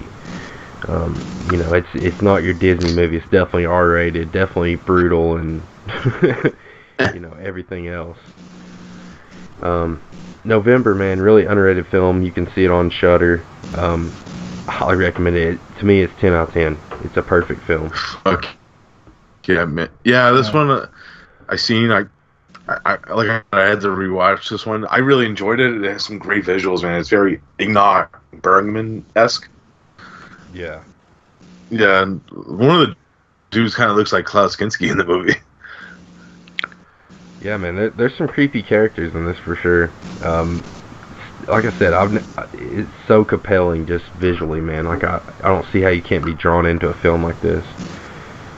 Yeah. I've never seen a film really look like this. It's kind of hard to describe, man. You just have to see it. Yeah, definitely cool, man. Some shit. Speaking of art house, the third film from the directors of Amir and the Strange Bodies of Your Colors too. No, I get that name mixed up as a tongue twister of a title, but they did Amir and the Strange Color of Your Body's Tears. That tongue twister, those giallo titles. Isn't a giallo? It's a thriller with a spin on crime films from Italy and also westerns from Italy. So spaghetti crime/western film titled Lit the Corpse's Tan. Yes, from the directors of a French film. With a very, the way they shoot it, it's fucking beautiful. Like they have like all the spaghetti western shots within it, like the close-up shots and the cigar shots. It's fucking great. And they use like Ennio Morricone western soundtrack sample. So it's really mind blown how they cook well, and the crime aspect of it is fucking awesome too. It has a very like street law feel to it that I really fucking loved. Like the whole like inside the car scenes, really reminiscent of like all the crime films that I love from Italy, like Caliber 9. They knocked it out of the park, and the way that the climax of this movie is, because the climax is actually told in different ways and perspectives of different characters. It goes through the time that the character is there and this sequence happens. And then it goes to another character and they hear, like you say, there's a gunshot they hear in the background of the previous scene that you've seen. It's like it gets all the characters' perspectives of things that they do within it. And I really like that aspect. And it becomes like a big like gun battle. And it gets a little weird if you've seen any of these directors' other films. They kind of have like fever dream sequences. Yeah, so this one's not going to be for everyone, especially with the aspect of that, with like the art house shit that does happen within it. But it's kind of less minor than their previous works, which those ones I can see like people not liking because of some of the fever dream imagery, those ones. But I love this one. This one gets a 10 out of 10 for me. I was fucking blown away by it. That's cool. Yeah, really good. Number 2, man. Yeah. Yeah. All right, for my number 2, it was actually a very nostalgic film. I was going crazy seeing all the nostalgia. Every time I watch this movie, I find something new I haven't seen. I'm like, holy shit, that's in there, and I go crazy on this movie. And it's by Steven Spielberg. It's Ready Player One. Oh my god, I was blown away by this movie. I was like holy shit, you got a lot of my childhood in this movie from the 80s. A lot of the kids stuff. Mm-hmm. I'm watching certain things like, oh, there's fucking Star Wars. There's Indiana Jones, Teenage Mutant Ninja Turtles. Fucking, there's Mecha Godzilla in this movie. And then you have Gundam Wing. You got all this shit going on. And of course, on a rewatch, there's Pee-wee's Big Adventures bike right in the middle of the corner over there. So you have all this other shit I've never seen before. I'm finding it again. And then there's newer stuff from like newer age video games and other movies. All over the place in this film. The Mortal Kombat had an appearance with Goro. There's characters from the movie, from a video game called what was it? Battleborn, which is a dead video game, but it was a fun game for the PlayStation 4. I'm like, oh shit, there's Battleborn characters in here. What the hell is this? I don't know how Steven Spielberg got all the license agreements for this movie, but I'm glad they did. I was like, holy shit. Fucking Chucky was in there. Jason Voorhees. Freddy Krueger was in there. I was like, oh my god. Oh, the shit. You can watch it once, you're like, oh my god. You watch it again, you're going to find more stuff. You're going to watch it again, you're going to find even more stuff. It's just constant for nostalgia all over the place. Have you guys seen this movie? I agree. I just watched it the other day, and I agree, man. That feeling I had when you see all these characters is like that same feeling when I was a kid when I watched Roger Rabbit for the first time. You saw like all these different cartoon characters mingling with each other. But no, it was definitely cool to see like Beetlejuice was in there and references to Batman and stuff like that. It was just crazy, man. There's also a part where they deal with Stephen King's The Shining. Oh, yeah, that's a great scene. That was awesome. And I remember because Stephen King, when he did the movie, he did the book, when the movie came out, he did not like the movie at all. And he didn't want what was originally done. He wanted it different. But Kubrick wanted it this way, so he kept it. And Stephen King didn't like the movie. They actually implied that into this movie as well. I'm like, someone did their research. That's awesome. Because I even said that, then it just happened. I'm going, holy shit. So I freaking love this film. I get this with 10 out of 10. I had such a great time with it. Definitely got that great vibe of, boy meets girl falls in love with girl too, guy tries to save the world. Everyone's all in a slum. Everyone's all stuck in the oasis. And now they're trying to save the oasis and save everybody. Oh, it's so much fun. Such a big shit. I only seen it that one time. I enjoyed it. I just gotta rewatch it again, Matt. You should. I do want to see it. Yeah. I remember seeing the trailer for it, and I was like, oh man, because I saw the DeLorean and all that shit. I was like, man. Yeah, it's definitely King Kong, fucking everything, man. Yep. I do go there for pop culture. Yeah, I do agree with Andy. It's like the first time you watch Roger Rabbit, or like those type of movies. It's like, oh shit, you got Bugs Bunny and Daffy Duck together again, and like Mickey Mouse, and then in this one you have Chucky stabbing like fucking I think Freddy Krueger. He's just jumping all over different like characters from pop culture and shit. It's a freaking holy hand grenade from Monty Python in there. I'm like, oh my god, really? They have Mechagodzilla fight the Iron Giant. Yes. That was insane. Yeah. You had so much stuff going on. And again, like, we watched it again, there's always something new. Exactly. Like, the road race, there was fucking the DeLorean. I think Kid from Knight Rider was in the race. The Tron bike. The Tron bike. I think the A-Team van. Like, all this other shit going on was just insane. You're like, wow. Fuck yeah. I don't even want to know how much that movie cost. Me neither. Just for the rides alone. Oh, that rights must have just been insane.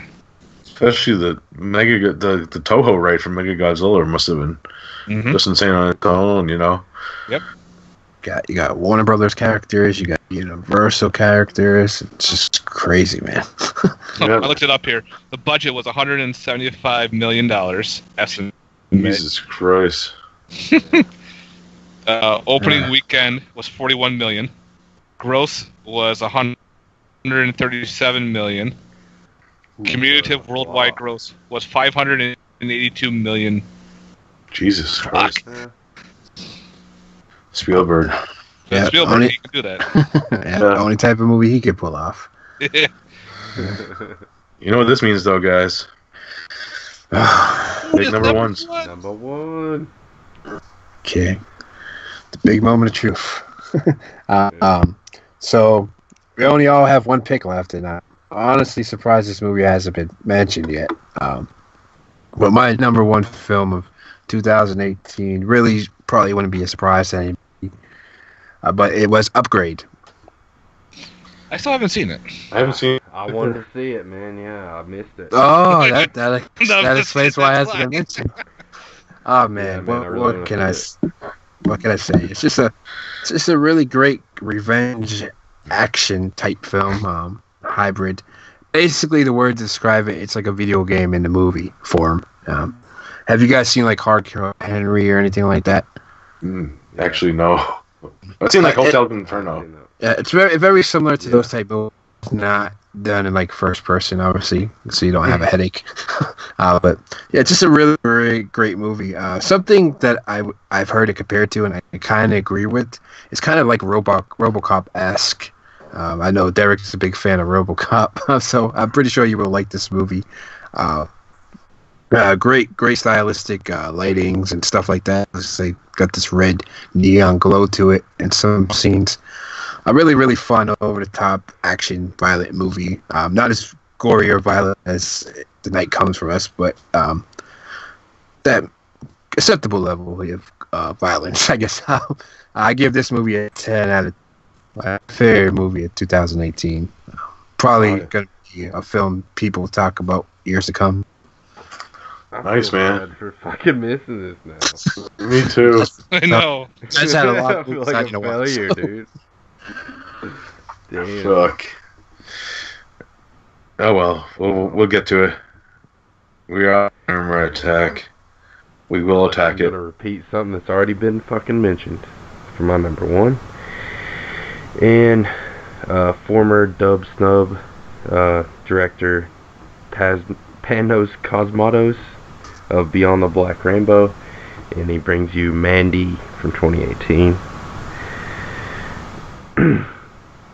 That film just fucking blew my mind, man. Just visually, of course, because I mean, it brings in the style from Beyond the Black Rainbow, honestly.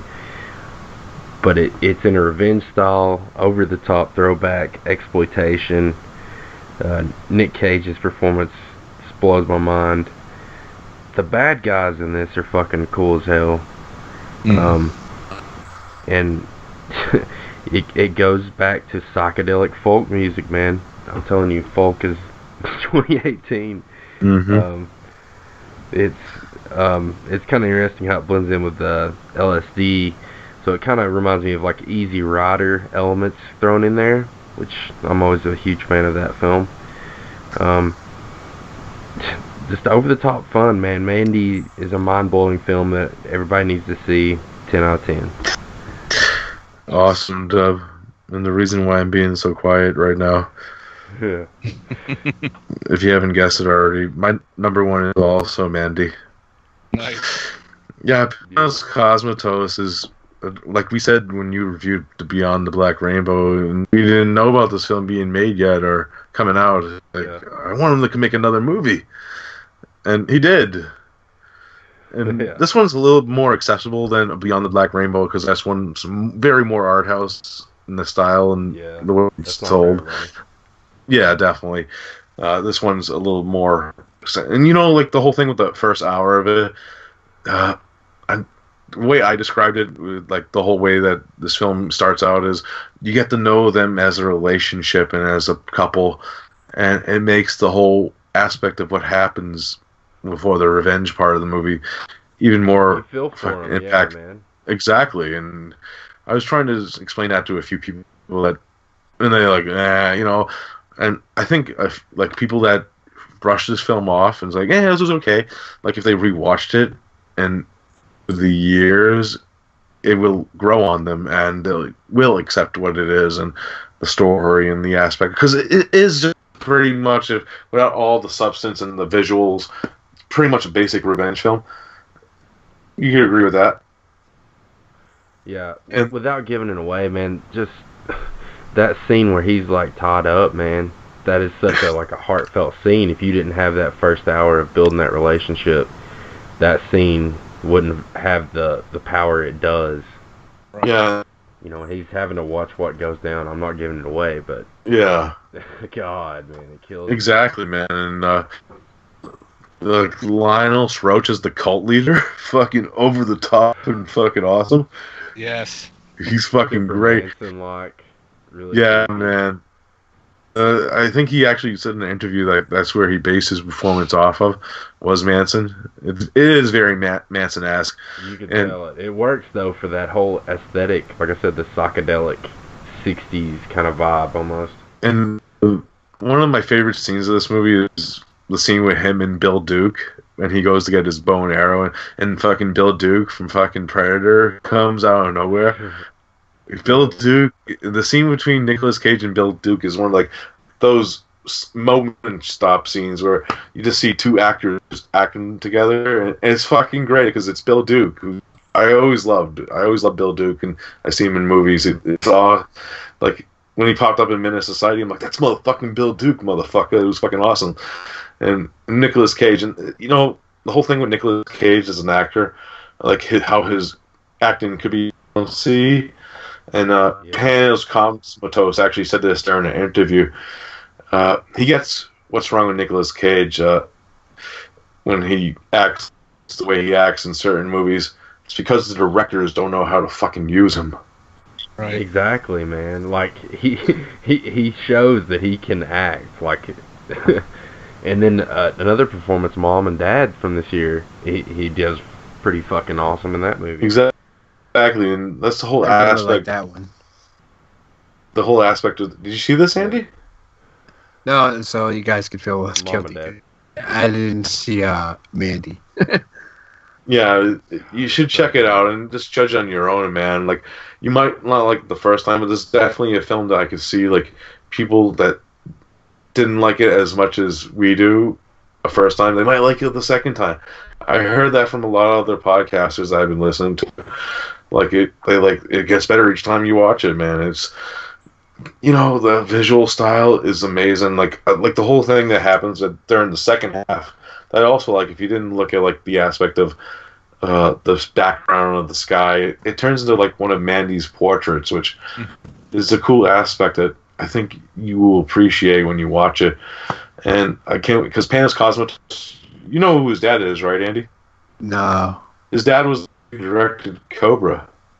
Oh yeah. Tombstone, yeah. So, and he also fucking awesome. He actually was a co-director on Tombstone with his dad, and he does different movies than his dad, which I do like the aspect of that. So he's more Kubrick. Like, I like his style though. Yeah, I like his dad too. Dad directed some of my favorite movies. I'm not gonna dismiss his dad either, from the '80s and shit. So, you know, the aspect of that, and it's cool to see like another generation of directors doing something different than their parents, which they go in their own way, and it's awesome. I love Mandy, man. Fucking awesome shit. 10 out of 10. Fucking rules, which also means that Mandy enters the Hall of Ironside. I'll see you at the party, Richter.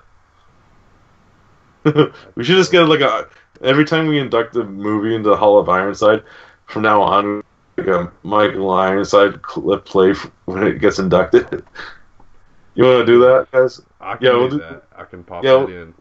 We'll start that right now. We'll start that right now. How's that sound? I know we just had an inductee earlier, but it makes sense to do it right now. Of the year, bro. All right. We're gonna do it the scanner way. I'm gonna suck your brain dry. Everything you are is gonna become me. You're gonna be with me, Cameron, no matter what. After all, brothers should be close, don't you think? So, Nat. All right, my number one. It's been said before, and I'm going to say it again, and that is The Ritual. From, Nice. Oh, I freaking loved it. It was on Netflix. The whole, friends banding together, they do the right thing, and then they start to go on that trip. Decided, let's cut through the woods. Yeah, dumb mistake, always never cut through the woods. One gets injured, but of course, when they spend in that little shack in the woods during that thunderstorm, that deity that was stairs was fucking freaky looking. The whole looks like a decapitated individual, but it was like a tree stump with the arm sticking out. And one guy was praying to it, the other guy was having these weird dreams. And you come to find out there's something in the woods. And I freaking loved what this thing looked like. Holy cow. I guess it's based on Norse mythology that they used. Mm-hmm. And that stuff hasn't been done before, and I freaking love that.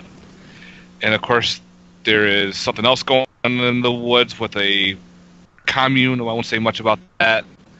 But when they show what this thing looks like how it forms the deity as well, you're like, holy shit, this thing is incredible. The acting is fantastic, like what happens to everybody, those friends, band together.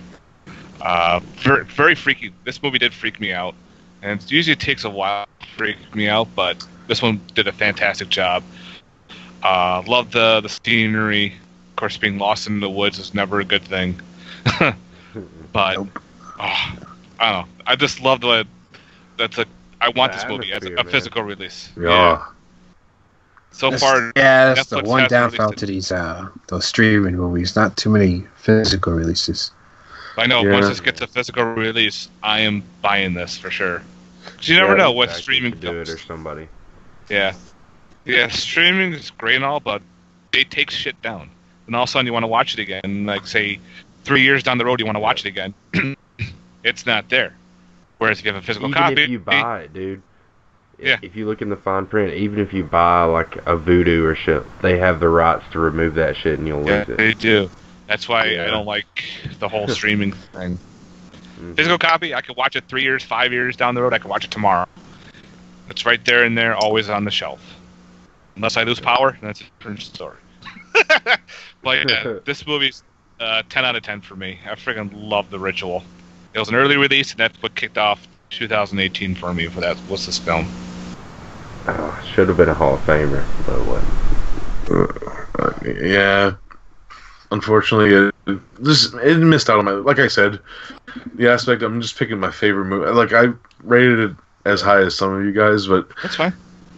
But, I could always do it for, like, if I'm not doing an Asian Persuasion that week, or something. I think I came in on an 8 out of 10 on it. I don't have that number right from me, but Yeah, I love the Ritual too. It's just picking certain genres, and this is what's hard about it. Making like these all movie lists. All genres. yeah. And you just try to do the best of the best, but I do like that all our lists represent us as movie watchers, because our lists are very different too in some aspects too, and it shows the wide amount of cinema that has come out in 2018, which I do like. So yeah, that was our list, guys. All right. Nice. So we have some awards to give out. We're gonna take a little break, and W as the DJ, play whatever you want, man. It's your show. You're the editor supreme. We'll be right back.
Oh man, that song was fucking jamming, Dub. Yeah, that was great. Fuck yeah. Awesome. Fuck yeah. So we got a few awards to give out. I kind of simplified it this year. Not too crazy amount. But cinema actor award. Andy, who was your cinema actor for the year? Oh boy. So I'm just gonna have to freestyle these because I accidentally deleted the list from the last time we were gonna. So so I'm just gonna kind of spin these off. But my actor of the year goes to James Brolin, man, he was in three great movies this year. He played Thanos in Infinity War. He played Cable in Deadpool, and he also had a small role in Sicario 2, which was a really good kind of film that kind of just missed my list. Nice. What about you, Dub? Yes, my actor of the year was in 2 great films this year, Mom and Dad and Mandy, and that is Nicolas Cage. Nice. For me, get some hate, but whatever. Yeah, I heard I actually haven't seen Mom and Dad. I heard I'm gonna check it out eventually. It looks kind of too goofy for my taste, anyways. But it's alright. It's not as great of a performance as Mandy for sure, but I definitely. I'll check it out eventually. If you want to check out another Nick Cage from 2018, watch White Boy Rick. Oh, he's in there? I want to see that, yeah. I want to see that as well. That'd be awesome. But for me, personally, it has to be Matt Dillon in The House at Jackville. Just, like, Matt Dillon, like, in a great performance. When's the last time you heard that? Because he was just typecast in, like, There's Something About Mary roles for years. And he did some movies here and there that were pretty good. But I like this Matt Dillon because he's funny, he's charming. It's kind of like goes back to his art house roots a little bit and like his 80s stuff. So that's why I give this one to Matt Dillon. Does he got the 80s mullet? No, he kind of has like this like bowler with glasses and shit. It's kind of funny, like that's the way he reacts and shit. It makes me fucking laugh. You gotta see it to believe it. It's a great performance, man. So how about you, Matt? I'm actually agree with W, and that's Nicolas Cage from Mandy. And with Mom and Dad. I don't know, I get some hate, but I liked his characters.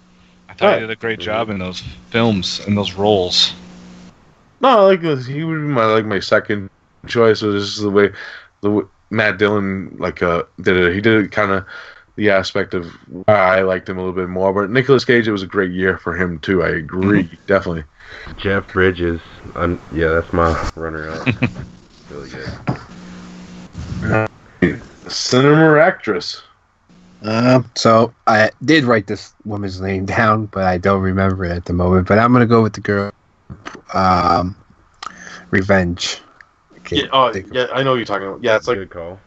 Yeah, I forget her name too off the top of my head.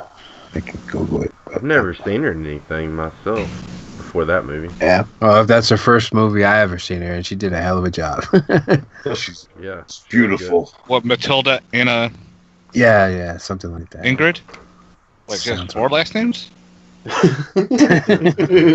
I just grabbed up IMDb fast. She must. Matilda Anna Ingrid Lutz. Damn. Yeah. It's a good tongue twister in itself. No wonder you forgot it. Jen. Actress of the year for me is from Hereditary, Toni Collette. Jesus Christ. We're like copying here. Yeah, pretty. Yeah, that's who I got too. And that's who I have as well. So good, man. So good. God. I always loved Toni Collette. Even like her movies I watched with my mom, like back in the day, like Mario's Wedding. She's great in them. And United States of Terror, like the few I've seen of those. Yeah, I've seen those. Yeah, she's good in those. And Krampus is the mom there. Man. Yeah, definitely. Yeah, Krampus. Yeah, I forget about she's in Krampus all the time. Because I only watch that once a year. That's probably why. I like Krampus, man. Yeah, it is. I love Krampus too. All right. Director here. All right, I'm gonna give a shout out to my boy here, Jonah Hill, for his directorial debut of mid-90s. I gotta see that. Yeah. So my director of the year are the Coen Brothers for Ballad of Buster Scruggs. Nice, man. Of course, I picked Panos Cosmatos for Mandy. We actually had a little tied. I did the director. I agree with that too, but yeah, Panos Cosmatos for Mandy, fucking awesome. Second would be the directors of Amir, because they do visual film. I like visual shit. Fucking awesome there. But yeah, Panos gets my number one spot for that. I have Adam Roytel from Insidious Chapter 4. He did some other fun picks as well. He's an upcoming. I like his stuff so far. He just did the 2019 movie Escape Room. Oh yeah. Yeah. See that? I heard. Fun. I liked Escape Room. I thought it was really well done. Nice, good shit there. Cinema script of the year. Cinema script of the year. I will give that one to Upgrade. Nice. Definitely gotta see it. Year. Gotta see it. Definitely. How about you, Dub? Definitely. This was pretty easy for me, and that was Bad Times at the El Royale. Yeah. Great story and dialogue and that shit. Yeah, definitely got that one still too. Definitely curious to see that one. Definitely. I gave mine to Hereditary. That's the whole way that whole story went down. It was like mouth drop at the mouth drop. Really well acted. The way the dialogue was presented to him too. Really well done. I have mine as Ready Player One. They have all that information going on, all that shit going on. Yeah. Oh, definitely. You have to have like a great script for that shit. You know. Yep. Best foreign film. Best foreign film. Ah, shit. I don't even know what was foreign. Revenge. Is that foreign? Yeah, it's French. That's right. I'll give it to Revenge then. I'm sorry. I don't know. I really should have saved that list. I'm sorry. It's alright, man. I gave mine to, of course, Lit the Corpse is Tan, because that was my number 2, and it was French also. Is this best I thought we were going cinematography next. I'm sorry. Foreign film? Yeah. November for me. I have The Ritual for mine. Nice. You want to do best cinematography next, though? Yeah. Alright, we'll do that. How about you? Hit it off. Alright. Best cinematography goes to Hereditary. Nice. Dub. Yes, cinematography. I got Panos Cosmatos, Mandy. I also have Mandy. And I have the Bad Nights at the El Royale. Nice. Good shit. Best effects times, guys. Alright. It was a film that was on your list, I believe, Derek, and it's got to go to The Night Comes for Us. Nice. Good Great shit. gore. Yeah, awesome gore. What you, Dub? Yeah, rodding this film again. Fucking Mandy, man. Really good practical gore in this film. Yeah. We didn't even really touch on it. Yeah, for mine, I went a little different. I went like kind of like prosthetic effects with like makeup. I went with Tari, the blacksmith and the devil, which was on my list, but I really loved the effects of that film. Did you guys see that one? Nope. Oh, it's kind of like W would fucking love it. It's like a film from Spain. It has like a whole like devil prosthetics and shit. Fucking great, and the whole hell sequence. Fucking amazing. Yeah, it's definitely one you guys should check out too. How about you, For Matt? me, best effects. I put Solo Star Wars. I thought it was pretty cool how they went back in time to make him younger and the whole storyline. I liked it. Nice. Best cinematic discovery, which I'll describe this one for you guys. It's a film, an older film that you've seen this year, and you discovered it for the first time. Alright, I got to give this one to a film that Seven released, and it's got to be The Changeling. Really, really great haunted house ghost film. One of the best, man. Oh, yeah. Definitely. I loved it, man. I had never seen it before. Fucking great. So fucking awesome. How about you, Dub? Yeah, mine was actually on Amazon Prime, and a film I've always wanted to check out, and actually has David Bowie, and that film is The Hunger. Ooh. Oh, nice. Man, I'd never seen this film before, and this shit just blew me away, man. So just atmospheric, but just had a cool like gothic tone, and of course really strange. And David Bowie can only play the best strange roles. So How about that? Hunger, man. How about that scene with Susan Sarandon? Huh? Yeah, and Susan Sarandon, like Naked. Yeah. it's all surprising though. Oh yeah. So yeah, Tony Scott's first film, man, fucking great shit. Hunger is one of my favorite vampire films. I'm glad you enjoyed it though. Hell yeah! And what's that Catherine gothic band's name that does the intro? Baja. Yeah, Bela Lugosi is dead. Yeah, it's that dead. might be a song we have to do as one of these little interludes. Cause that good shit, man. Bela Lugosi's dead. Hell yeah. Mine is Violent Shit 3. No, I'm just kidding. Mine is Eyeball by Umberto Lenzi. Giallo I did during my 31 Days of Horror. First time watch. I was blown away. Very fun and kind of Scooby-Doo-ish, like most Giallos are. They're Scooby-Doo of the horror genre. Fucking goofy. I just love the whole aspect that these tourists are still going on their tour with when one of the members of each group gets killed one by one. They're like, okay, let's go to the next location. Still going to parties and shit. I'm like, I would have been fucking out of that tour group, you know, if one of them was the killer. Fuck that. And I like how this one developed, and I thought it was going to go in a way which a lot of Giallos go, with the reveal of the killer, and I was very surprised, and the ending is to see to believe. I was like, what the fuck? You know, like, holy shit.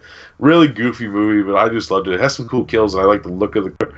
Instead of your normal Giallo killer, it's all dressed in red and shit, this one. And really cool way. She plucks the killer plucks eyeballs out. That's his calling card. That's why. Yeah, graphic shit. Cool shit. Cool. My discovery is Fulci's House of Clocks. Nice. Oh, great. Yep, never seen it before, and I'm always intrigued. Forgot all about it. I'm like, you know what? Let me look up that House of Clocks movie. It just seemed interesting when I watched it. Loved it. Only thing I didn't like was the cat scene, because I'm a cat lover. And when that asshole puts it in the bag, I'm like, oh! But then at the end, I loved it. I'm like, I got some revenge. Fuckers. But I like the whole, jeez. The atmosphere in that flick, man. So good. Oh, yes. And the old couple there actually have a dark past as well. They're not just there for the hell of it. And they're pretty fucked up, too. Like, everybody in that movie was pretty fucked up. And the ending was well done and how everything played off. Like, oh, this was really good. The special effects when the one guy gets shot in the chest with a shotgun. You got your good some blood and gore. You do have some eye gouging in it. So, Fuck yeah. Hell yeah, House of Clocks. Glad I bought that one finally. Nice. All right, this one, you know, for best. You guys watch TV at all? I didn't get a chance to see any shows this year, so I'm gonna have to skip this one.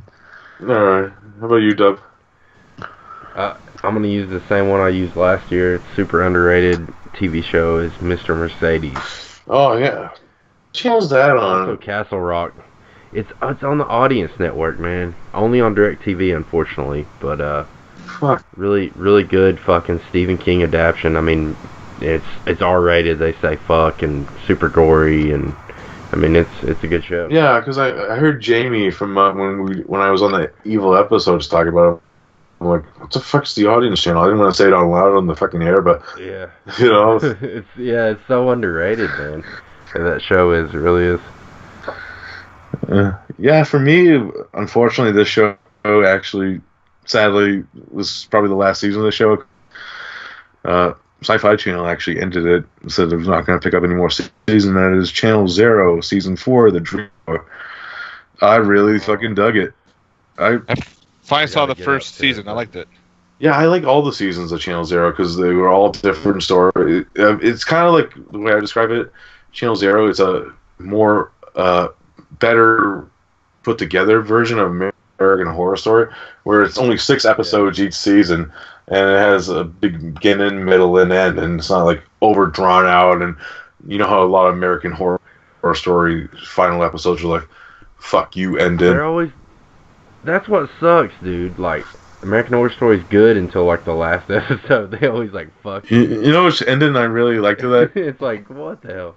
I really enjoy the ending of it was Roanoke. That's probably the one of the later ones. That's one of the best seasons. See, I stopped man. watching after Freak Show because Freak Show just kept dragging.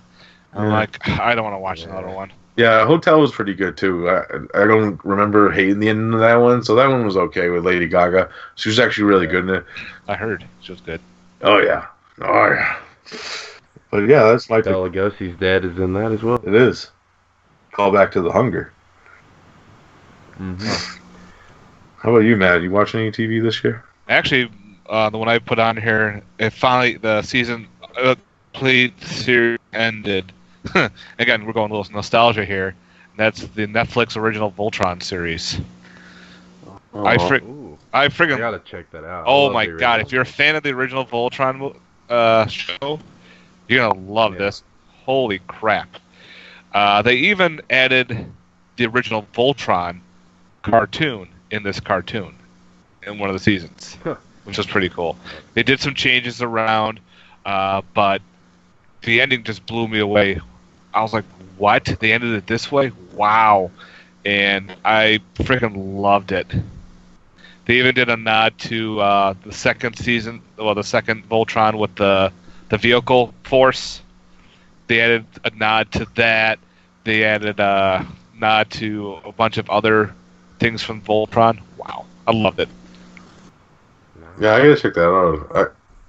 I've been getting more into like the streaming shows because that's what's good about streaming. Sometimes if they have shows on there that you never watch the whole like season of, or if they run that course and they have whole like complete series on there, you just fucking watch them. Mm-hmm. Which is sad to say because you wish shows still going on, some of them, but it's good at the same time because you can see how they ended. So, yeah, Instant Cult Classic, which is pretty much a film that you think maybe will become more appreciated over the years. So, Andy. Well, I would say by Instant Cult Classic would probably be Upgrade for me. But it seems like it's a pretty popular film, so I don't know. But that's my choice. It would be Upgrade. I think people are going to look back fondly on it. Nice. How about you, Deb? Mine is Summer of '84. Nice. Mine, of course, like I said in my when I said it as my number one, was Mandy. So it's my number one because, like I said, I think a lot more people over time will appreciate it. You know what I mean? And mine is Fest. Nice. It was fun. That's so much fun. I could see a lot of people getting into that. Definitely. I agree with you. It just came out during a time, too, because Hellfest came out at the same time. Yeah. And I think it got overlooked because of Hellfest. It's like Hellfest was in the theater, and Bloodfest, I think, was direct-to-video. And a lot of people didn't know much about it. I think it's on Prom or something. Yeah. Blu-ray. I was like, I think I found it at Best Buy by accident. I went for something else, and I saw Bloodfest there. I'm like, what is this? I looked it over. All right, got me intrigued. Took it home, watched it, and I freaking loved it. Yeah, that's cool. It has you guys see the Spider-Man Homecoming movie? His friend there? He's fucking funny in it. Good shit with that, man. Yeah. And, still doing soundtrack, or no? Well, I actually think I forgot to write that one. We could do that one real quick off the top of your head if you want. All right. So I have two answers for this one. So the best actual soundtrack, like what real music, would be mid-90s. But the best score for a movie, and it's the best thing about that damn movie, is the score for Halloween. Damn, you stole mine. I agree 100%. That's why I want to talk about this. We had talked about Halloween, but the score for me is Halloween, man. That score is amazing. Carpenter and his son knocked it. Yeah, man, that's awesome, man. And they're touring with that too. But my actual best soundtrack is an underrated film that I hate missed my list. Are We Not Cats? Oh, I never seen that. Let me check this out. Super fucked up, man. One of the most disturbing movies of the year for sure. But the soundtrack is like super funk 70s, like P-funk.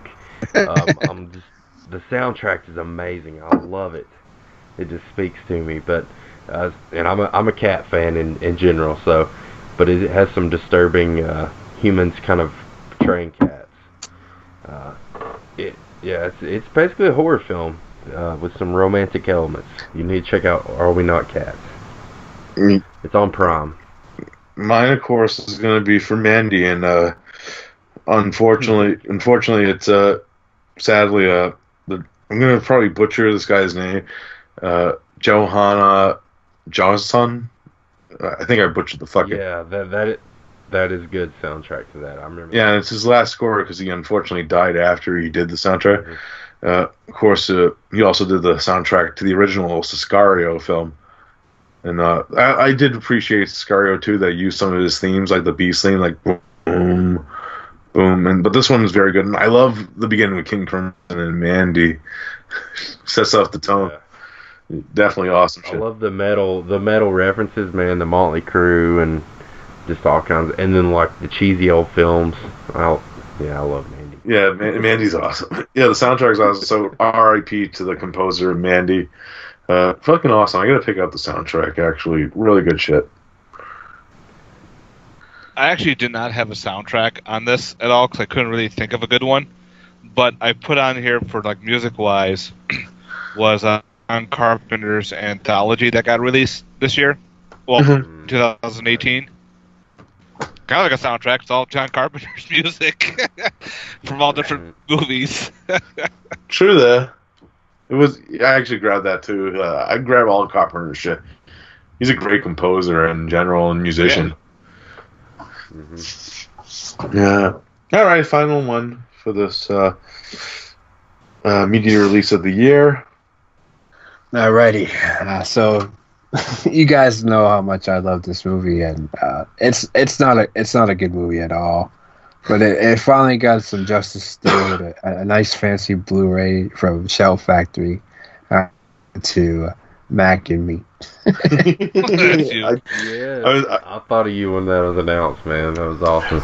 It was actually funny because I thought you were going to go to like Maximum Overdrive with that. The way you were making it sound, you're like, it's not a good movie. You know? And then you said Shell Factory, and I'm like, what the fuck is it? Maximum Overdrive is a great release, man. There was too many good releases this past year. True that. Mm-hmm. Yeah. I love Mac and Me though. Fucking, I gotta pick that Blu-ray up still. Well, I got like 3 answers for mine, but I'm gonna narrow it down to one.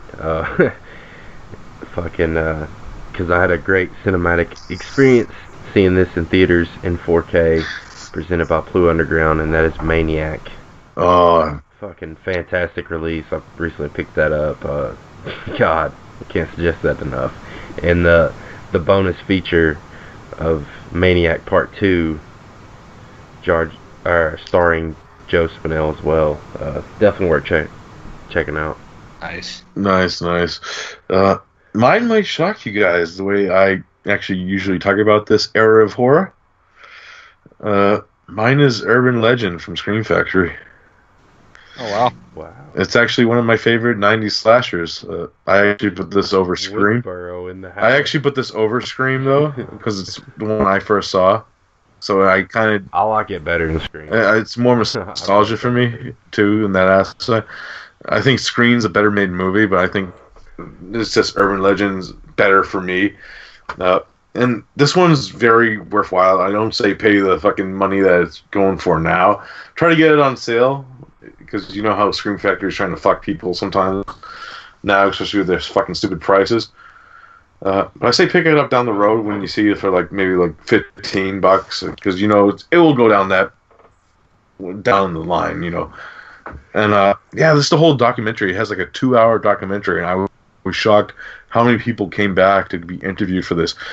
It was so funny. It's just worth it for Tara Reid. I think she shit-faced during the interview. Slurring her words. Imagine that. You know, and I was shocked that you see Alicia Witt come back, and like Rebecca Gayheart, Danielle Harris. I think Joshua Jackson was there too, man. I think they all came back besides Jared Leto, because I think he's the biggest star that came out of that movie. You know, Robert Englund, you know, like the director. It was cool to feel like Jamie Blanks as a director, because one thing about the documentary, he was actually trying to get I Know What You Did Last Summer's as a directing job. And what he did was he directed a whole trailer for I Know What You Did Last Summer in Australia. And I think they actually stole like some of the shots of his trailer for the actual movie, even though he didn't get the job. It's cool to see like that trailer inside the special features. So fucking cool shit, man. I highly recommend the Urban Legend release. Sorry, I talk too fast sometimes. Yeah, I got the release. It's really good. Good shit. For my release of the year is from Vinegar Syndrome, and it's Mausoleum. Finally upgraded my bad VHS transfer bootleg of it. Oh, the movie is so much fun. What a fucking weird movie, man. Oh, I thought you were gonna say Bloodhook. No. That was Bloodhook is good. I was thinking that or Blood Harvest, but I was like, nah, let's go with Mausoleum. Because I don't know, it's one of those very obscure films. A lot of people probably don't know about it. I remember back in the VHS days, there's that specific cover, and the kills are incredible. You got a head explosion, the very first kill. Like, whoa, wait a minute, we're going here. Okay. The mall scene was great. I love that scene. You've seen it, you know what I'm talking about. Nah, I still have to open mine, actually. I haven't watched it yet. I just have a lot of shit to watch. The funniest thing in the whole movie was I've never seen that film. The maid. She was, I think she was a maid, or the old black lady. She cracked me up. And she did the smartest thing ever, too. I was like, perfect. Yeah, if you watch, you know what I mean. I don't want to spoil it. Yeah, I'm going to pop that open soon. Oh, yeah, I recommend it. Oh, nice. So, yeah, that's it for the award section, guys. Are you guys ready to... I know Matt already digged into some 2019 already. But you guys got any films that you're looking forward to for this year?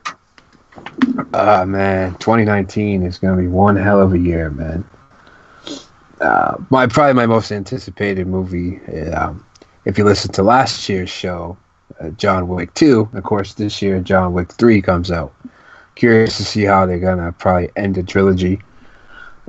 I still gotta see first John Wick. They're great, man. You gotta watch them. Definitely.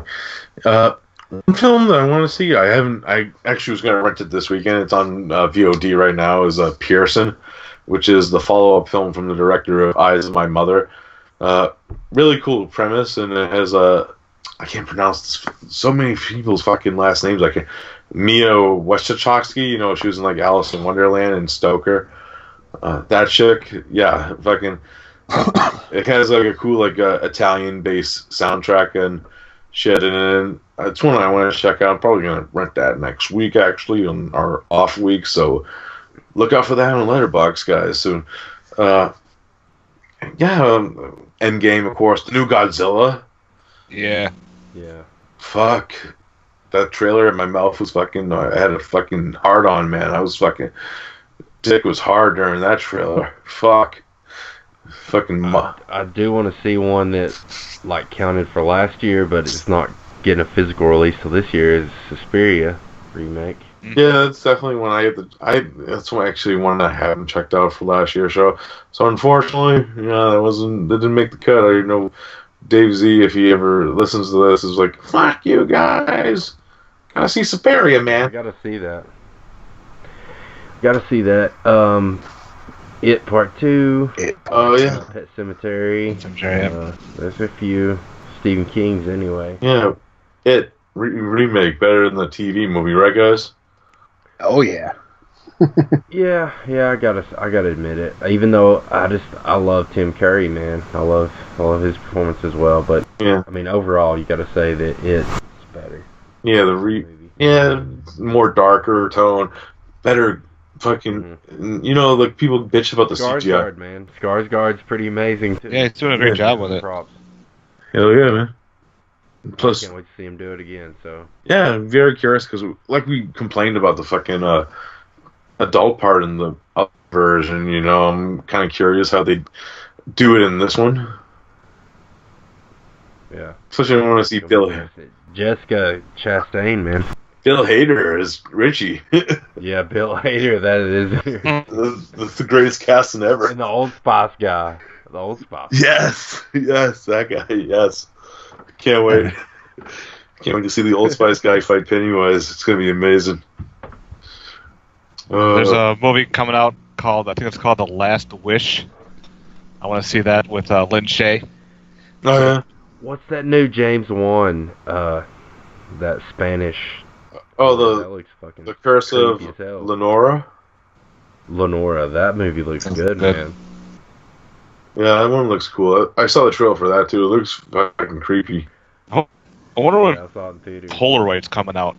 I heard it was coming out this year. I hope so, because I want to see that one. I love possessed artifact for like movies. 3 years. Yeah.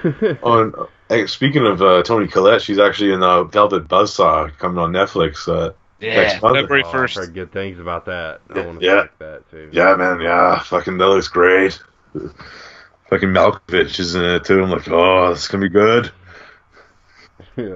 There's tons of stuff, and plus you gotta remember like all the shit that comes from over the foreign markets that come like on VOD later down the line, or like even exploitation shit that we get to check out. There's a lot of like foreign films that get released this year too that we don't even know about. Oh, Vampire Clay. I can't wait to see that one. The Asian one. Oh yeah. I think it's on Netflix. I mean, it's on Amazon Prime now. Ooh. Yeah. I'll look that up. I think 2019 belongs to Disney. Jesus Christ. Oh yeah, the new Star Wars comes out this year too, doesn't it? Star Wars, they got Avengers, Captain Marvel, Live action Lion King though. That's gonna be weird. live action Aladdin. Oh, I don't know. Oh, Dumbo. Yeah, I don't know. Yeah, Dumbo, Tim Burton. I might see Dumbo. Yeah, just because it's Tim Burton. Yeah. I mean, another one, fucking, I think the new Fessenden comes out this year too. Larry Fessenden directed film called Depraved. It's in post-production right now. I hope it comes out this year. That'd be fucking amazing. I always love when Fessenden shit comes out. This is a movie that's coming out pretty soon. It's called The Prodigy. You guys heard of that one? No. It kind of it looks very like Omen-esque. Like I think Mike was talking about that in the other one of my chats that I'm in with Mike. It sounded cool from what he was describing it. Yeah, it looks pretty interesting. I saw the trailer for it. Yeah, plus who knows what it picks up on streaming, like all the original exclusive shit. So 2019 might shape up to be a fucking awesome year too, man. Fucking releases are coming out are insane. Yeah, and we cannot forget the director of our favorite film of last year, Cell Block 99. His new film comes out this year. Yeah. Mel Gibson himself, man. Speaking of Nicolas Cage, I think his fucking film that he's doing with Sane Sono this year too. I feel like it's already going to be on the top. I love that Cage is working with all these directors that we love, like Panis Cosmatos, and then now Sane Sono, and he's also been signed to play with the new film, The Return of Richard Stanley, The Color of the Space. You know, the H.P. Lovecraft story. Nicolas Cage is going to be directed by Richard Stanley. Man, it's going to be amazing. Damn. The Return of Cage. So it's so weird. It's so weird, man. Isn't Nick Cage doing an H.P. Lovecraft? Yeah, that's what I'm talking about. The Color of the Shape. Yeah. That's right, Color of the Shape. That's what it That's is. going to be good. Yeah. Yeah, it's from the director of Hardware. Yeah, his first. that's going to be awesome. Dude. Yeah. Cage is on a redemption story right now. Hey, look, yeah, I think it's the Spectrovision production too, who produced Manny Quest Elijah Wood's company. Dude, they only put out quality shit Yeah. too. Them and A24, man, they're holding it down. He's one of those companies to put out like an awesome like Hellraiser remake, and I would be down for that. Yeah. Oh, But But yeah, like I said, a lot of good shit coming out in 2019 and more to come up. I don't actually know what we're going to do for our next show, guys. Maybe we'll talk off air about that. Sounds good. Yes. Yeah, so I think we're out of here. Andy, thanks for joining us again, man. No Yeah, problem, thanks for man. coming I always love kicking it with you guys, man. Anytime I can come back, I'm more than willing to come back. Yeah, we got to get you on an actual show, though, besides these list shows. So we'll think of something in the future, man. I know I'm starting to feel like I'm top 10 Andy, man. Yeah, we'll get you on a real show one day. 10 out of 10 Derek and top 10 Andy. Fuck yeah, man, you know? I only give 10s to the films I love, though, man. So, and I've seen more than one, like, times at least. So at least, like, give 10s to movies that I love, man. So, that's all that matters. But, anyways, it's great to be back, guys, podcasting. Like I said, we're going to try to get more out there as long as I drink a lot of caffeine before shows. So, we'll be up to that. As always, you can find us all on YouTube. My channel, dbougie86. Matt, what's your channel name? You and your horror movies. Hell yeah, and Dubby, yours is easy. What is it? Double. Back at you with another update. Hell yeah. And we can find... Coming soon. Can't wait. As always, you can find us on Horrorphilia. Thank you, Mr. Jason Lloyd, for hosting our show on iTunes and Spotify and all the awesome places where you can listen to podcasts. It's fucking awesome that we're on Spotify. I think we said that at the last show, but if you listen to Spotify, check us out there too. Of course, rate and review us on iTunes. We always like those guys. We're going to be holding another contest maybe soon. So I'm ready. I got the prizes ready. Yeah, so Dub Snubs package coming. Yeah, so leave us some iTunes reviews. Maybe we'll do like a random one here and there. I got some goodies. Yeah, I got some goodies too. I've been saving up. So look out for those, guys. And as always, you could join us on the Cinema Attack Facebook group, where we just not talk about top 10 lists. We just not talk about movies in general, and we don't blow Nicolas Cage. We talk about fucking everything, guys. Of course, the DJ of choice, W Doubles, is going to leave you off with some fucking awesome music that I don't know what it's going to be, but it's going to fucking rock. Oh, yeah. Peace.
Bela Lugos is dead. The bats have left the bell tower. The victims have been bled. Red velvet lines, the black box. Bela Lugos is dead.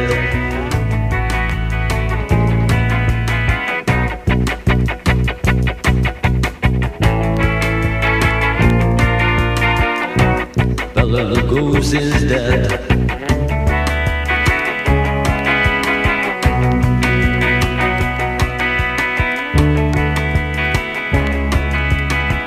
Undead, undead, undead.